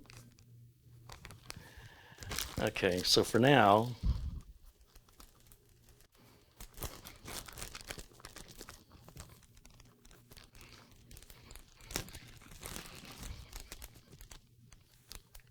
that'll work. And we can bring this back up on its feet, like so. That's our new board installed, and we can hook up all those front port umbilicals. That'll go real quick because they're already pretty well routed to where we need them. We have a USB 3 cable that's going to go right down here. This is our front panel connector, which on NZXT, on this case, it's all one connector for power switch, reset switch, power LED, and a hard drive LED. You don't need the Q connector or the ASUS Q connector or the G connector from Gigabyte with the NZXT case, which is the way all cases should be, in my opinion. It's one connector. This is a USB 2.0, which is going to go right here. Except on this motherboard, it's backwards, so we have to turn it. We have another USB. What is this for? For something. Who cares? Just plug it in. There's another USB connector. There's our front audio connector. That's going to go, oddly enough, it's backwards and it faces up and down. Instead of plugging into the board this way, it plugs in from the bottom. And the NZXT case has this beautiful cutout, which was almost like they were made to go together. It's a good pairing. I've seen some cases that don't give you a cutout here. They're not wide enough. You hit the back of the power supply and you're just stuck, and then you'd have to route the cable and somehow get it under. So kind of a downside of this motherboard. Not sure where they did that.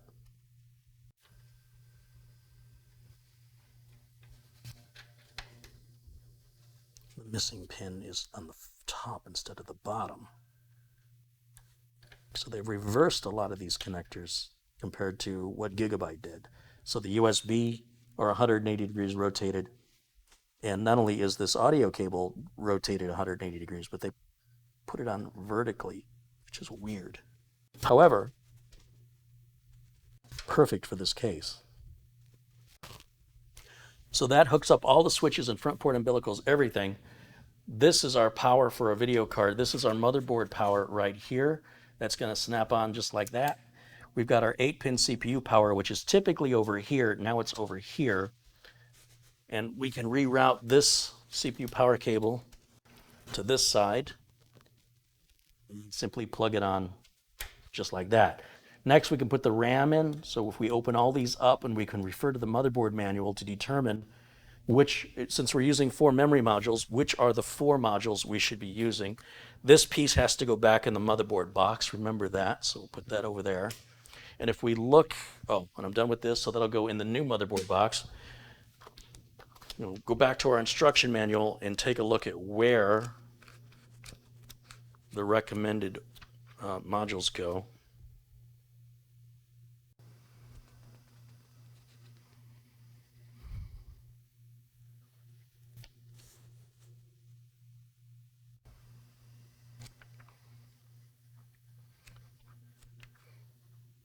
Okay.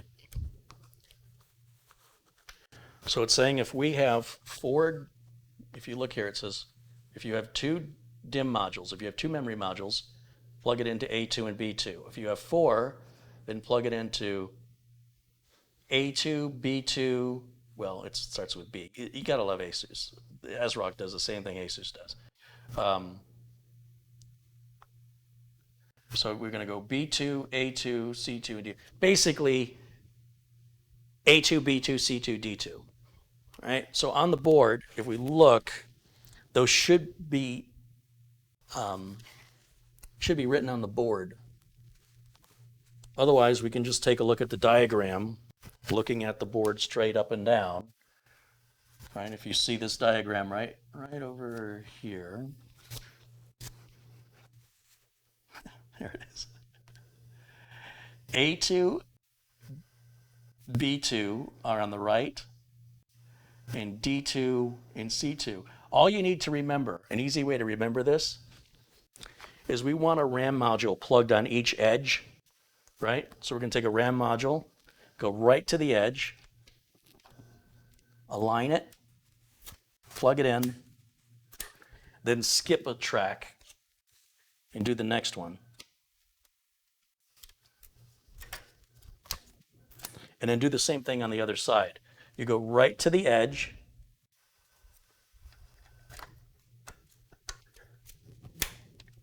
then skip a track and go to the next one.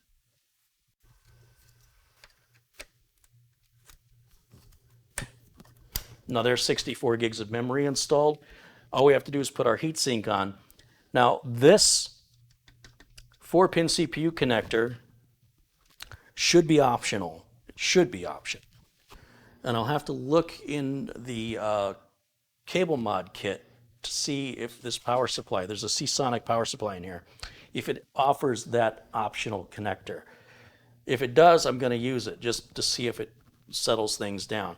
I also want to get one of the M.2 drives installed, so let's just do that right quick. Any of the M.2 drives, they're all the same. And we have 3 locations. And it shouldn't matter which location we use, but if we want to check the manual, the screws are not pre-installed here, so we're going to have to go to the screws in the bag. And typically, the top one is the one we want to start with. But I think these are all equal on this design, so I don't think it really matters. But let's just take a look at the manual and verify.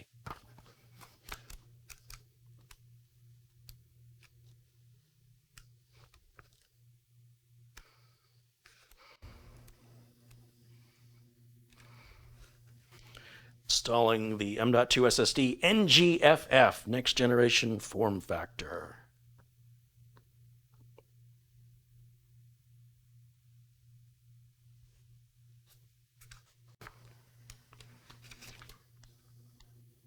Doesn't really tell us anything.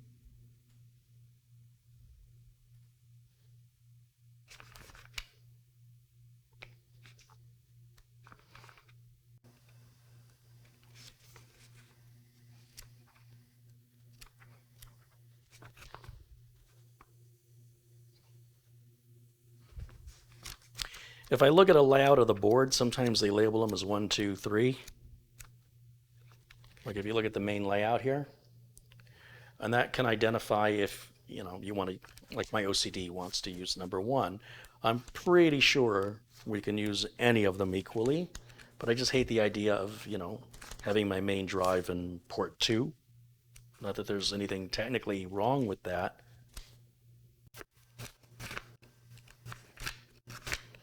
The documentation doesn't seem to specify. There's an M2-1 and an M2-2. And there's an M2-3. So I want to use M2-1. But there's really no writing on the board that tells me that I can see anyway which one's which. So that's going to take me back to the diagram. And the diagram should specify the location of M2-1 and M2-2. Yeah, so it's exactly as I thought.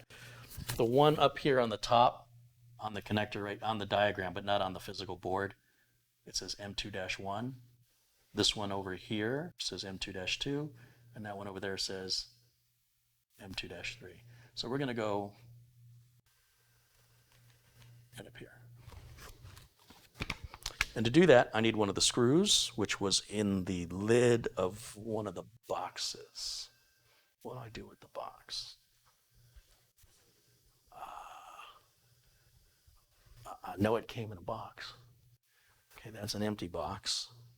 That's one of the boxes. Oh, that's it. Okay. So what Amazon has done is they've taped a very small, this is a really shallow standoff. So the screw's only going to, it's a very, very, I don't know how well you can see that, but it's really super, super shallow. It's only a few threads on that screw. Most M.2 screws, at least on the Gigabyte boards, are 2 to 3 times longer than that. I'd say at least twice as long. It's very, very small, super easy to lose, and I definitely want to use my GIS driver to get into that small head of that screw. Look how tiny that is. Super, super easy to lose that.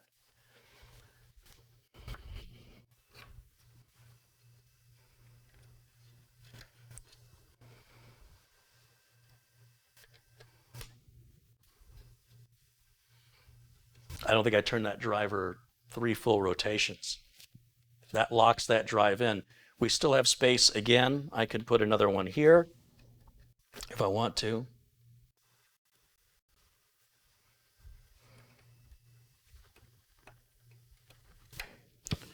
And another one could go here.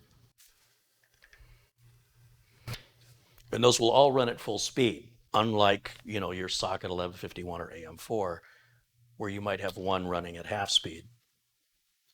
And you certainly won't have 3. It'd be pretty unusual if you did, because there's a limit to how many lanes the CPUs, those kind of CPUs, can handle. Now, as far as putting the heatsink back on, we have to clean this. So that's now the time for us to get the rubbing alcohol and Q-tip.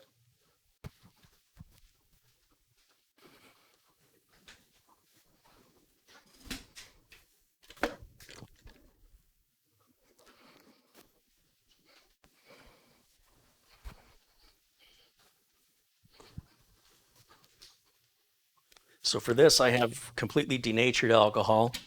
You want the highest alcohol content possible. I know when I was at Walmart, they had like 2 different rubbing alcohols, and I'm not exactly sure why, but one had a lower alcohol content. You want the highest alcohol content possible. And on these Threadrippers, you're going to use a lot more of it because it's just a big surface area here that we've got to cover. It's about 3 times larger than a standard CPU. So you're going to use 3 times more thermal compound and 3 times more cleaning, and it's going to take about 3 times longer to get it clean, at least than what I'm accustomed to doing. Now, it doesn't have to be perfect. However, I do suggest you take your time, because if you do it right the first time, you shouldn't have to go back and redo it.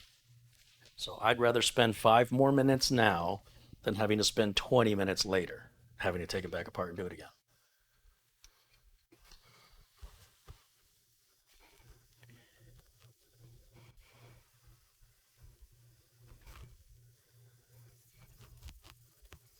I'm also getting those edges. Remember I talked about those edges? And this rubbing alcohol is going to evaporate. So don't be in a big hurry throwing that heatsink on right away.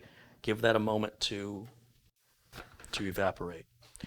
Now I need to clean the bottom of the cooler. And again, it looks pretty clean because I used the paper towel on it earlier, but there's still quite a bit on there you can't see. And so by using the rubbing alcohol, we'll be able to remove any sort of oils from my skin, or in my case, blood. This thing's drawing blood from me. The vampire build.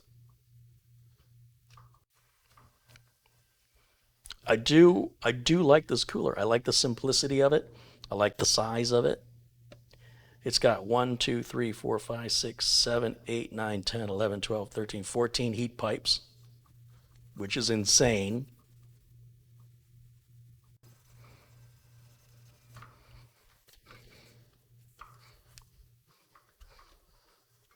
Once again, get the edges of this as well. And even though it looked pretty clean, you can see quite a bit's coming off of there on both sides. It's quite a bit.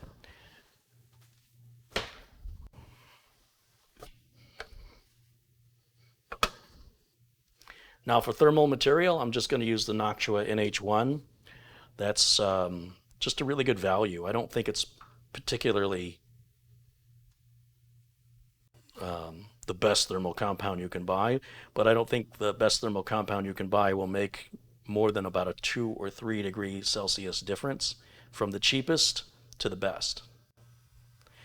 Now, even doing this a second time,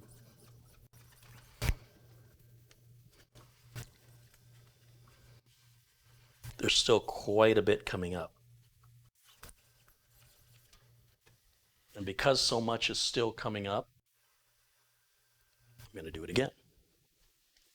You may never get to a point where it comes out perfectly clean because there's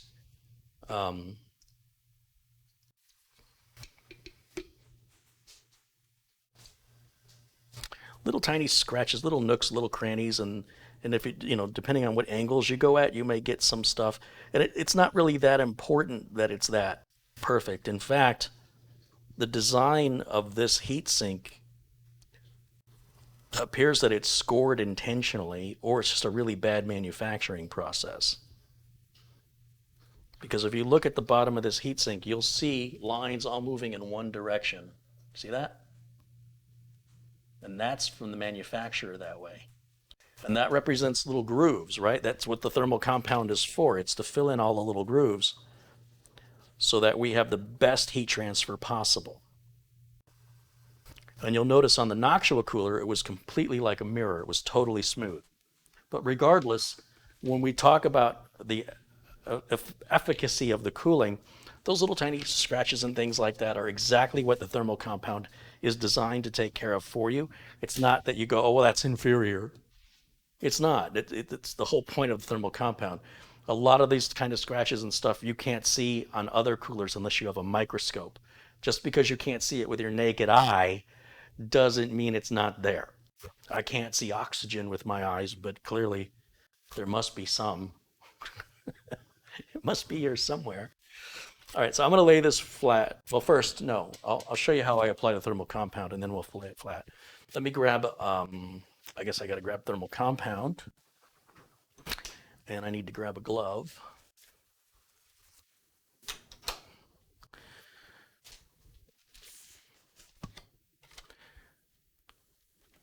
So my issue right now is I have an open bottle of Noctua thermal compound, but I don't know that there's enough in it to cover this entire CPU. This is a big CPU.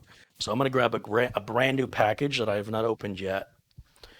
And I have this, I get this at Amazon, it's like 10 bucks, and you get a lot of thermal compound for the money. You wouldn't think of Noctua as a bargain, but in this case, when it comes to thermal compound, it's like Arctic Silver 5 or this. And the Arctic Silver 5, I will use practically an entire bottle versus whatever you want to call this, syringe. There's enough in this syringe for probably 2 Threadrippers. And it's going to use a lot of it. We go right down the line, like so. Oh yeah, there's still plenty in that tube, which is good. And then I'm going to put on my glove so I can spread that out. Now, some people prefer to squish the thermal compound out with the weight of the heatsink. My concern is that it doesn't spread evenly and I can't check it. There's no way for me to look and see how evenly or how much coverage the thermal compound has actually covered if I'm going to rely on faith in the squish method. So I'm not a big fan of faith. So what I do is I just finger paint thermal compound on here so that it's got 100% coverage across the entire surface of this internal heat spreader. And then once I've painted it, the next thing I do is I tap on it. And by tapping on it, I'm creating this little hills and valleys so that when I do crush it with the heatsink, it will prevent those air bubbles and things that people worry about. Still gives us that ability to compress down. And now I can visually see that I have enough thermal material on here that no part of my heatsink is not covered. Now back in the old days, you'd say, well, you only care about the middle of the heatsink. That's where your heat is. That's where your die is. But these days, and especially with the Threadripper, you've got to worry about that entire surface. And you can see there's quite a bit on that glove. Take that off, fold it inside out. We're good there. And I'm gonna, again, I apologize you're not gonna be able to see this part, but I've got to work with gravity on this. This heatsink only goes in one way. We've already talked about that.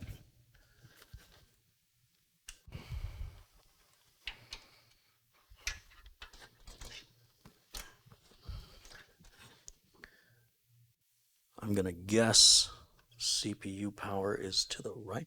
I've got two power connectors here. And I have to guess, because I can't grab the manual right now, but I think the CPU power connector is the one to the left edge at the top. There's also one on the right edge that's typically used for a rear case fan. And I will double check this, but I have to do something with it right now. So I'm going to just plug it in right now to where I think it goes.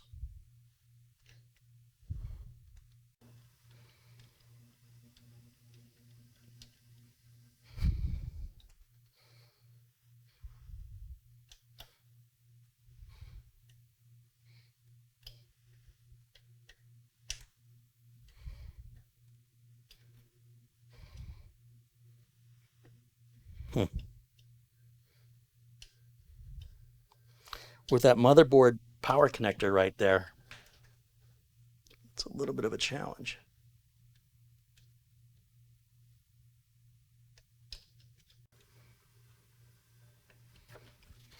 There it goes. Okay, now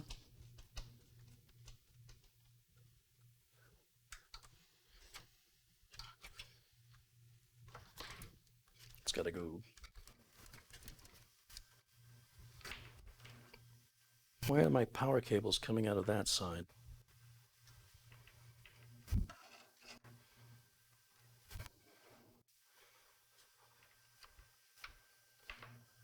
When they did that. That means I have to wrap the cables around. It's kind of stupid. I don't like that at all. It must have been how it was before.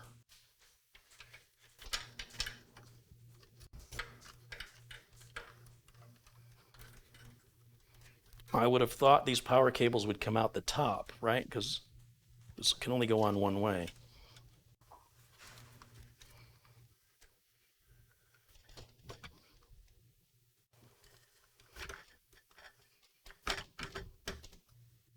So to tighten this down, you should use a manual screwdriver. I'm in a hurry, so I'm going to just start with one corner, go to the other corner. Don't tighten them down too much until you get them all started.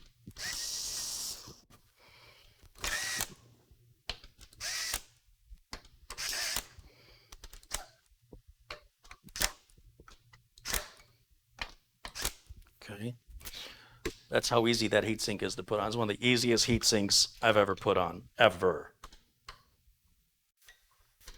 But why the cables are coming out of the bottom, I think they did it just to piss me off. We had a meeting. Say, hey, you know that YouTube guy? You know what would drive him nuts? Let's do it. It'll be hilarious.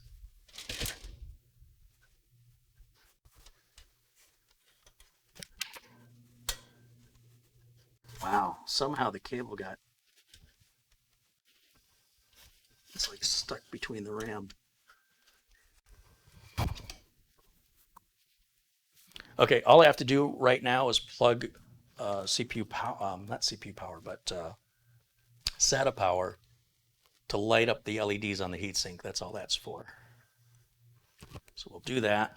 And now we can put the video card in and test fire this bad boy and see if it works. So here we go. Thready 2.0. I don't know, what are we at, 3.0? Make sure that the slot is open. God, that's just terrible. I'll deal with this cable management stuff later, but that's upsetting. All they had to do was run these cables out the other side. They know the CPU power connector is above. It's always above. So why did they run it from the bottom? Although there is a big heatsink back here, maybe that's why.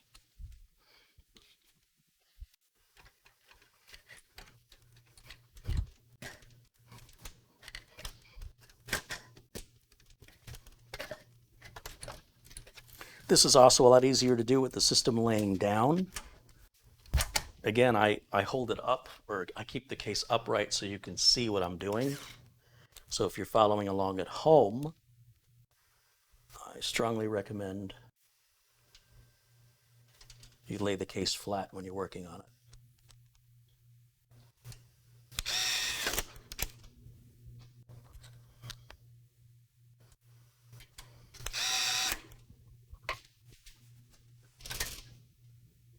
Power to the graphics card. 1 and 2.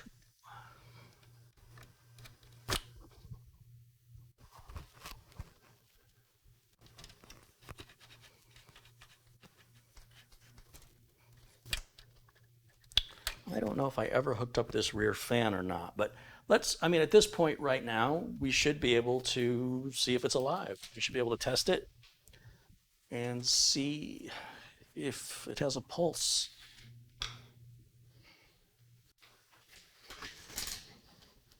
So I need a keyboard and a mouse, and I need a power cable. Turn that on, turn this one on. Grab the dongle, we'll plug that in anywhere back here. And I need an HDMI cable, which I've got down here. Make sure we plug that into the graphics card and not into the motherboard. This motherboard doesn't have onboard video. No Threadripper does. That's just old habits. And then power. Switch is in the off position. Power. Switch is in the on position. This is it, folks. We're already there. It's a pretty quick process. Expensive, but quick. And then my keyboard and mouse for the streaming computer.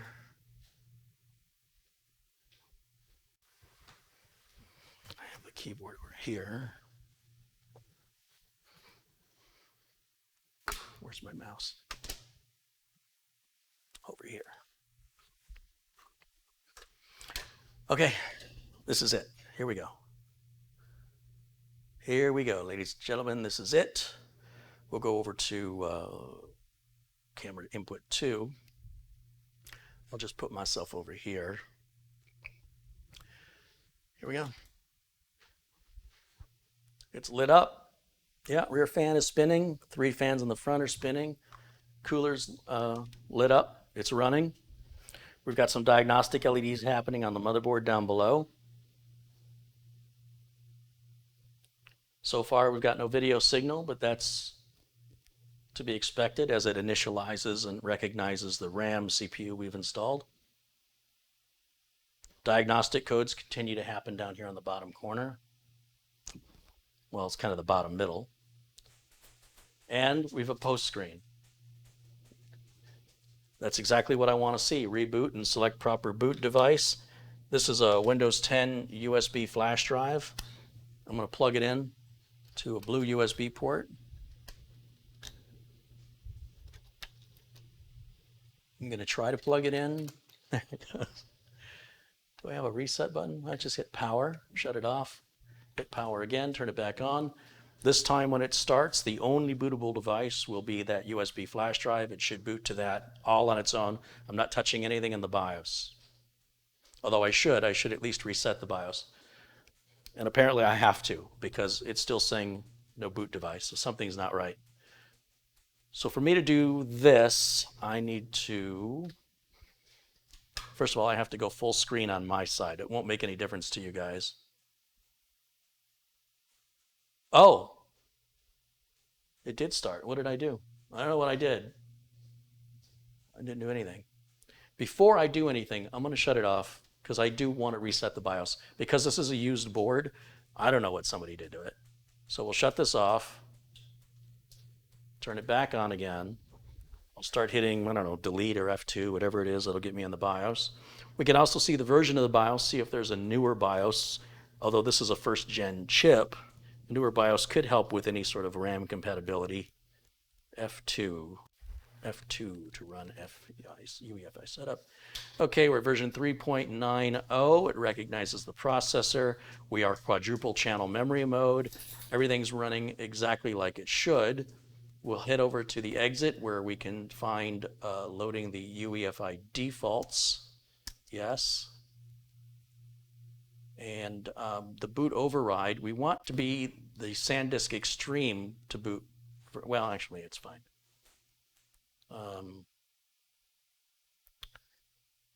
Let's do this. We're going to save changes and exit. And then we're going to go back into it one more time. When it comes back up, just to ensure I boot in UEFI mode, I'm going to force it, just because I'm so done with having any faith in this machine. I just want to manually control where it's booting from. So we'll do F2 again. F11 would have given me the boot menu. We'll go over to exit, and it says boot override, and I'm going to select UEFI SanDisk Extreme. That's the flash drive with the Windows 10 installation on it. And now that's going to start the Windows 10 installation media. And this should happen quick. If this machine's running like it should, this should be impressive. With the other board, the way it was set up, it was not impressing me with its performance.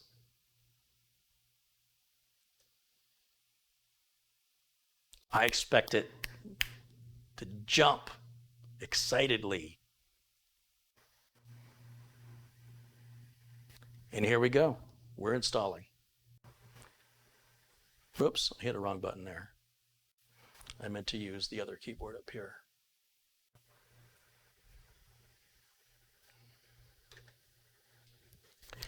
And that's that. We got 1,376 people watching live around the world. Thanks you guys for hanging in there with me today. Malcolm Fogarty's contributed $5 Australian. Michael Dane has contributed $5. Says Kerry is the Bob Ross of thermal paste. That's right. Happy little accidents. Joseph Hawkins with $5 New Zealand said it's good to see the man. My fix for the day. Look forward to these builds. Right on, Joseph. Thank you. Stephen Welch with $5. John Yasuda has contributed $15. He says, let's hope that Thready version 2 will work as intended. Have some Coke on me. Right on, John. Thank you. Aren't you glad this isn't yours? John would be like, no more. I can't take it. I can't take it. Wayne Trexler has contributed $1.49. Stephen Schumacher contributes $2. He goes, here's one Coke anyway. I think we got everybody else there. Thanks, you guys. Thanks for supporting the channel. Hard drive LEDs blinking on and off.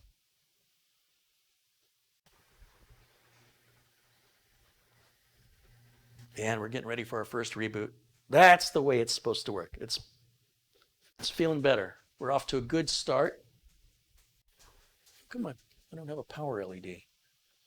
Oh, I guess the hard drive LED is the power LED. I guess that's how that works.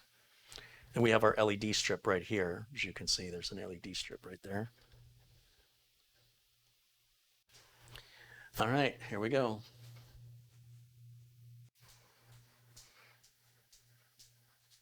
Here we go.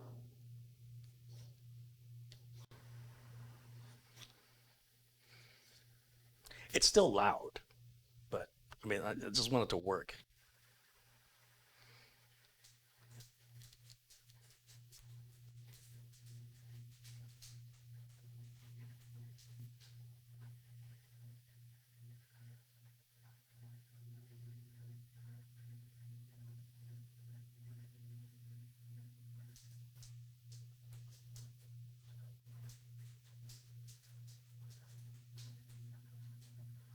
Now, this delay here is weird. Not sure what's going on, but I'll be patient with it.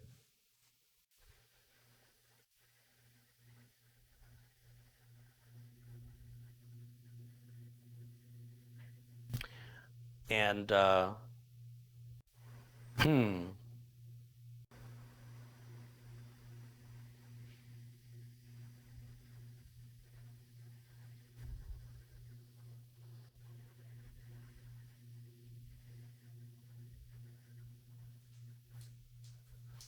in theory, um, it should get past this on its own. So it's best to not overreact. It's best to be patient. You'll see it says no signal right now. So it was doing something and it's restarted itself. So just allow it, especially on that first install and especially on your first boot. Don't overreact because you're impatient, because you could be creating a problem where one does not exist.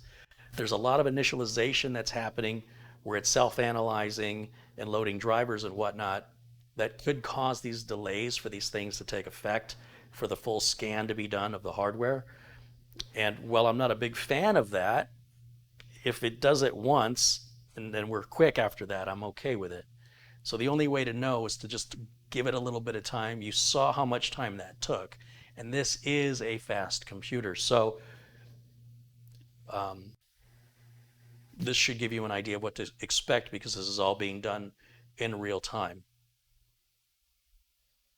Now you'll see it does have the Wi-Fi driver loaded. I'm going to say I don't have internet right now so that I can create a local account. And we'll call this Thready again.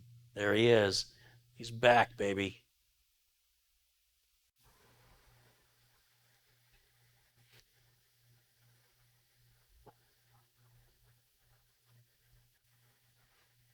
I do like to keep location on.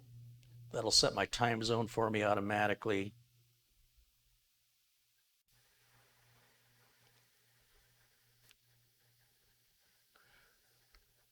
And there we are. So here's what I've got to do now. I've got to put all these things away. And I've got to get this area cleaned up because I have to wrap it up. I'm out of time today. But we do see that it boots. The only question now is how hot does it get? And can I install everything without any crashing, without any issues? And I'd like to turn XMP on. I would like to be able to do that. AMD seems to run better. But I need to make sure the system's functioning before I try pushing it.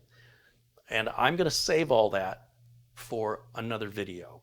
I won't do that off camera. I'll let you share that with me. Even the Windows updates. I'm literally going to just hit pause on this, clean this kitchen up a little bit, get the old board put away, so that when I start again to follow this video up, we can continue exactly where we left off. But I didn't want to leave you hanging and wonder, is this thing even going to boot? Did we waste a bunch of time? And I got caught up in a couple hours of just chatting with you guys because I enjoy that. And as a result, I lost 2 hours of work time. But the good news is we got what was needed. We got the hard part out of the way. And so far, it's running exactly like it should run. Windows 10 is fully installed. And we have to put the updates on it. We'll put the AMD chipset drivers on it, the AMD Ryzen Master software on it. We'll throw the Samsung Magician, the Samsung NVMe driver on there. We'll check for the latest BIOS. If there's a newer one, we'll do it at that time. and then we'll run TimeSpy and Prime 95, let that run and monitor our temps, hear how loud it gets, see what temps we get, and we're off to a good start. It does seem that this used motherboard from Amazon was not used at all, and it was almost $100 less. I'm looking at about $265 versus $340, somewhere around there. And if this makes a difference, then it's money worth spending. If we're back to the same chaotic, unreliable nature that Thready has been since day one, then I wasted my money. So we've yet to determine what that is going to be. So a quick final shout out to everybody who has contributed during today's live video. Let me take you back to my screen here. Oops, my bad. Let me keep hitting the wrong keyboard. Let me go back to camera 1. There I am. Okay, and I'm trying to keep it under 4 hours. That gives me 3 minutes. So my thanks. A couple contributions just came in. JHP Hawaii contributed $5. Says, keep up the great work. That is a big monster next to you. Thanks, JHP Hawaii. Marty with $5. Thank you, Marty. Malcolm Fogarty, Michael Dane, Joseph Hawkins, Stephen Welch, John Yasuda, Wayne Trexler, Stephen Schumacher, Jason Baum, Hugh Wong, Michael Rico, Marty again with a couple more contributions, Reverend John O'Toole, Frankie B with that generous $50 contribution. Thank you, Frankie, for all your generosity. Bob Shoemaker, Arvid Bolaris, Michael Dane again, Glenn's Music, Ghost Shadow, Reverend John O'Toole again, Susan Harris, Mike Schmelzer, Tom Jackson, Aaron Warner, Rakshit Patel, Ian McLeod, PC Dr. Toole, Abdul Azim Patel, Tech Canucks, thank you for your contributions and your questions, Stephen Clark, Abdul Azim Patel, a couple more times there, Jamie M., John Wilson, M. Taz, Big Easy, Gerard DeMonte, George Hearn, Vision Thing, Adam Burdick, Jose and Veronica Lopez, Terrence Fitzpatrick, Devinder Babra, Rockin' Rob Radigan, Bearpaw, Dr. Michael Ferguson, Tapayo Kuazma, Michael Martin, Mirror Aura, Rick Hubbard, Squishy, Josiah Guernsey, Mark Stevens, KG Trains, Chris Kingan, and the first contribution today, nearly 4 hours ago, Chris's Channel of Technology. Thank you, guys. Couldn't do it without you. I appreciate your friendship more than anything, and your kindness and your support. I will see you all again very, very soon. Thanks to all my friends in blue. I know we had a lot of trolls in there. You guys worked hard today. I appreciate it more than you can know. To those of you not yet blue, although I turned a bunch of you blue today, it's my goal to make everybody blue. Just don't be a jerk. Over time, you'll be turned blue. Thank you so much for watching. I will see you all again very, very soon. Until then, bye for now.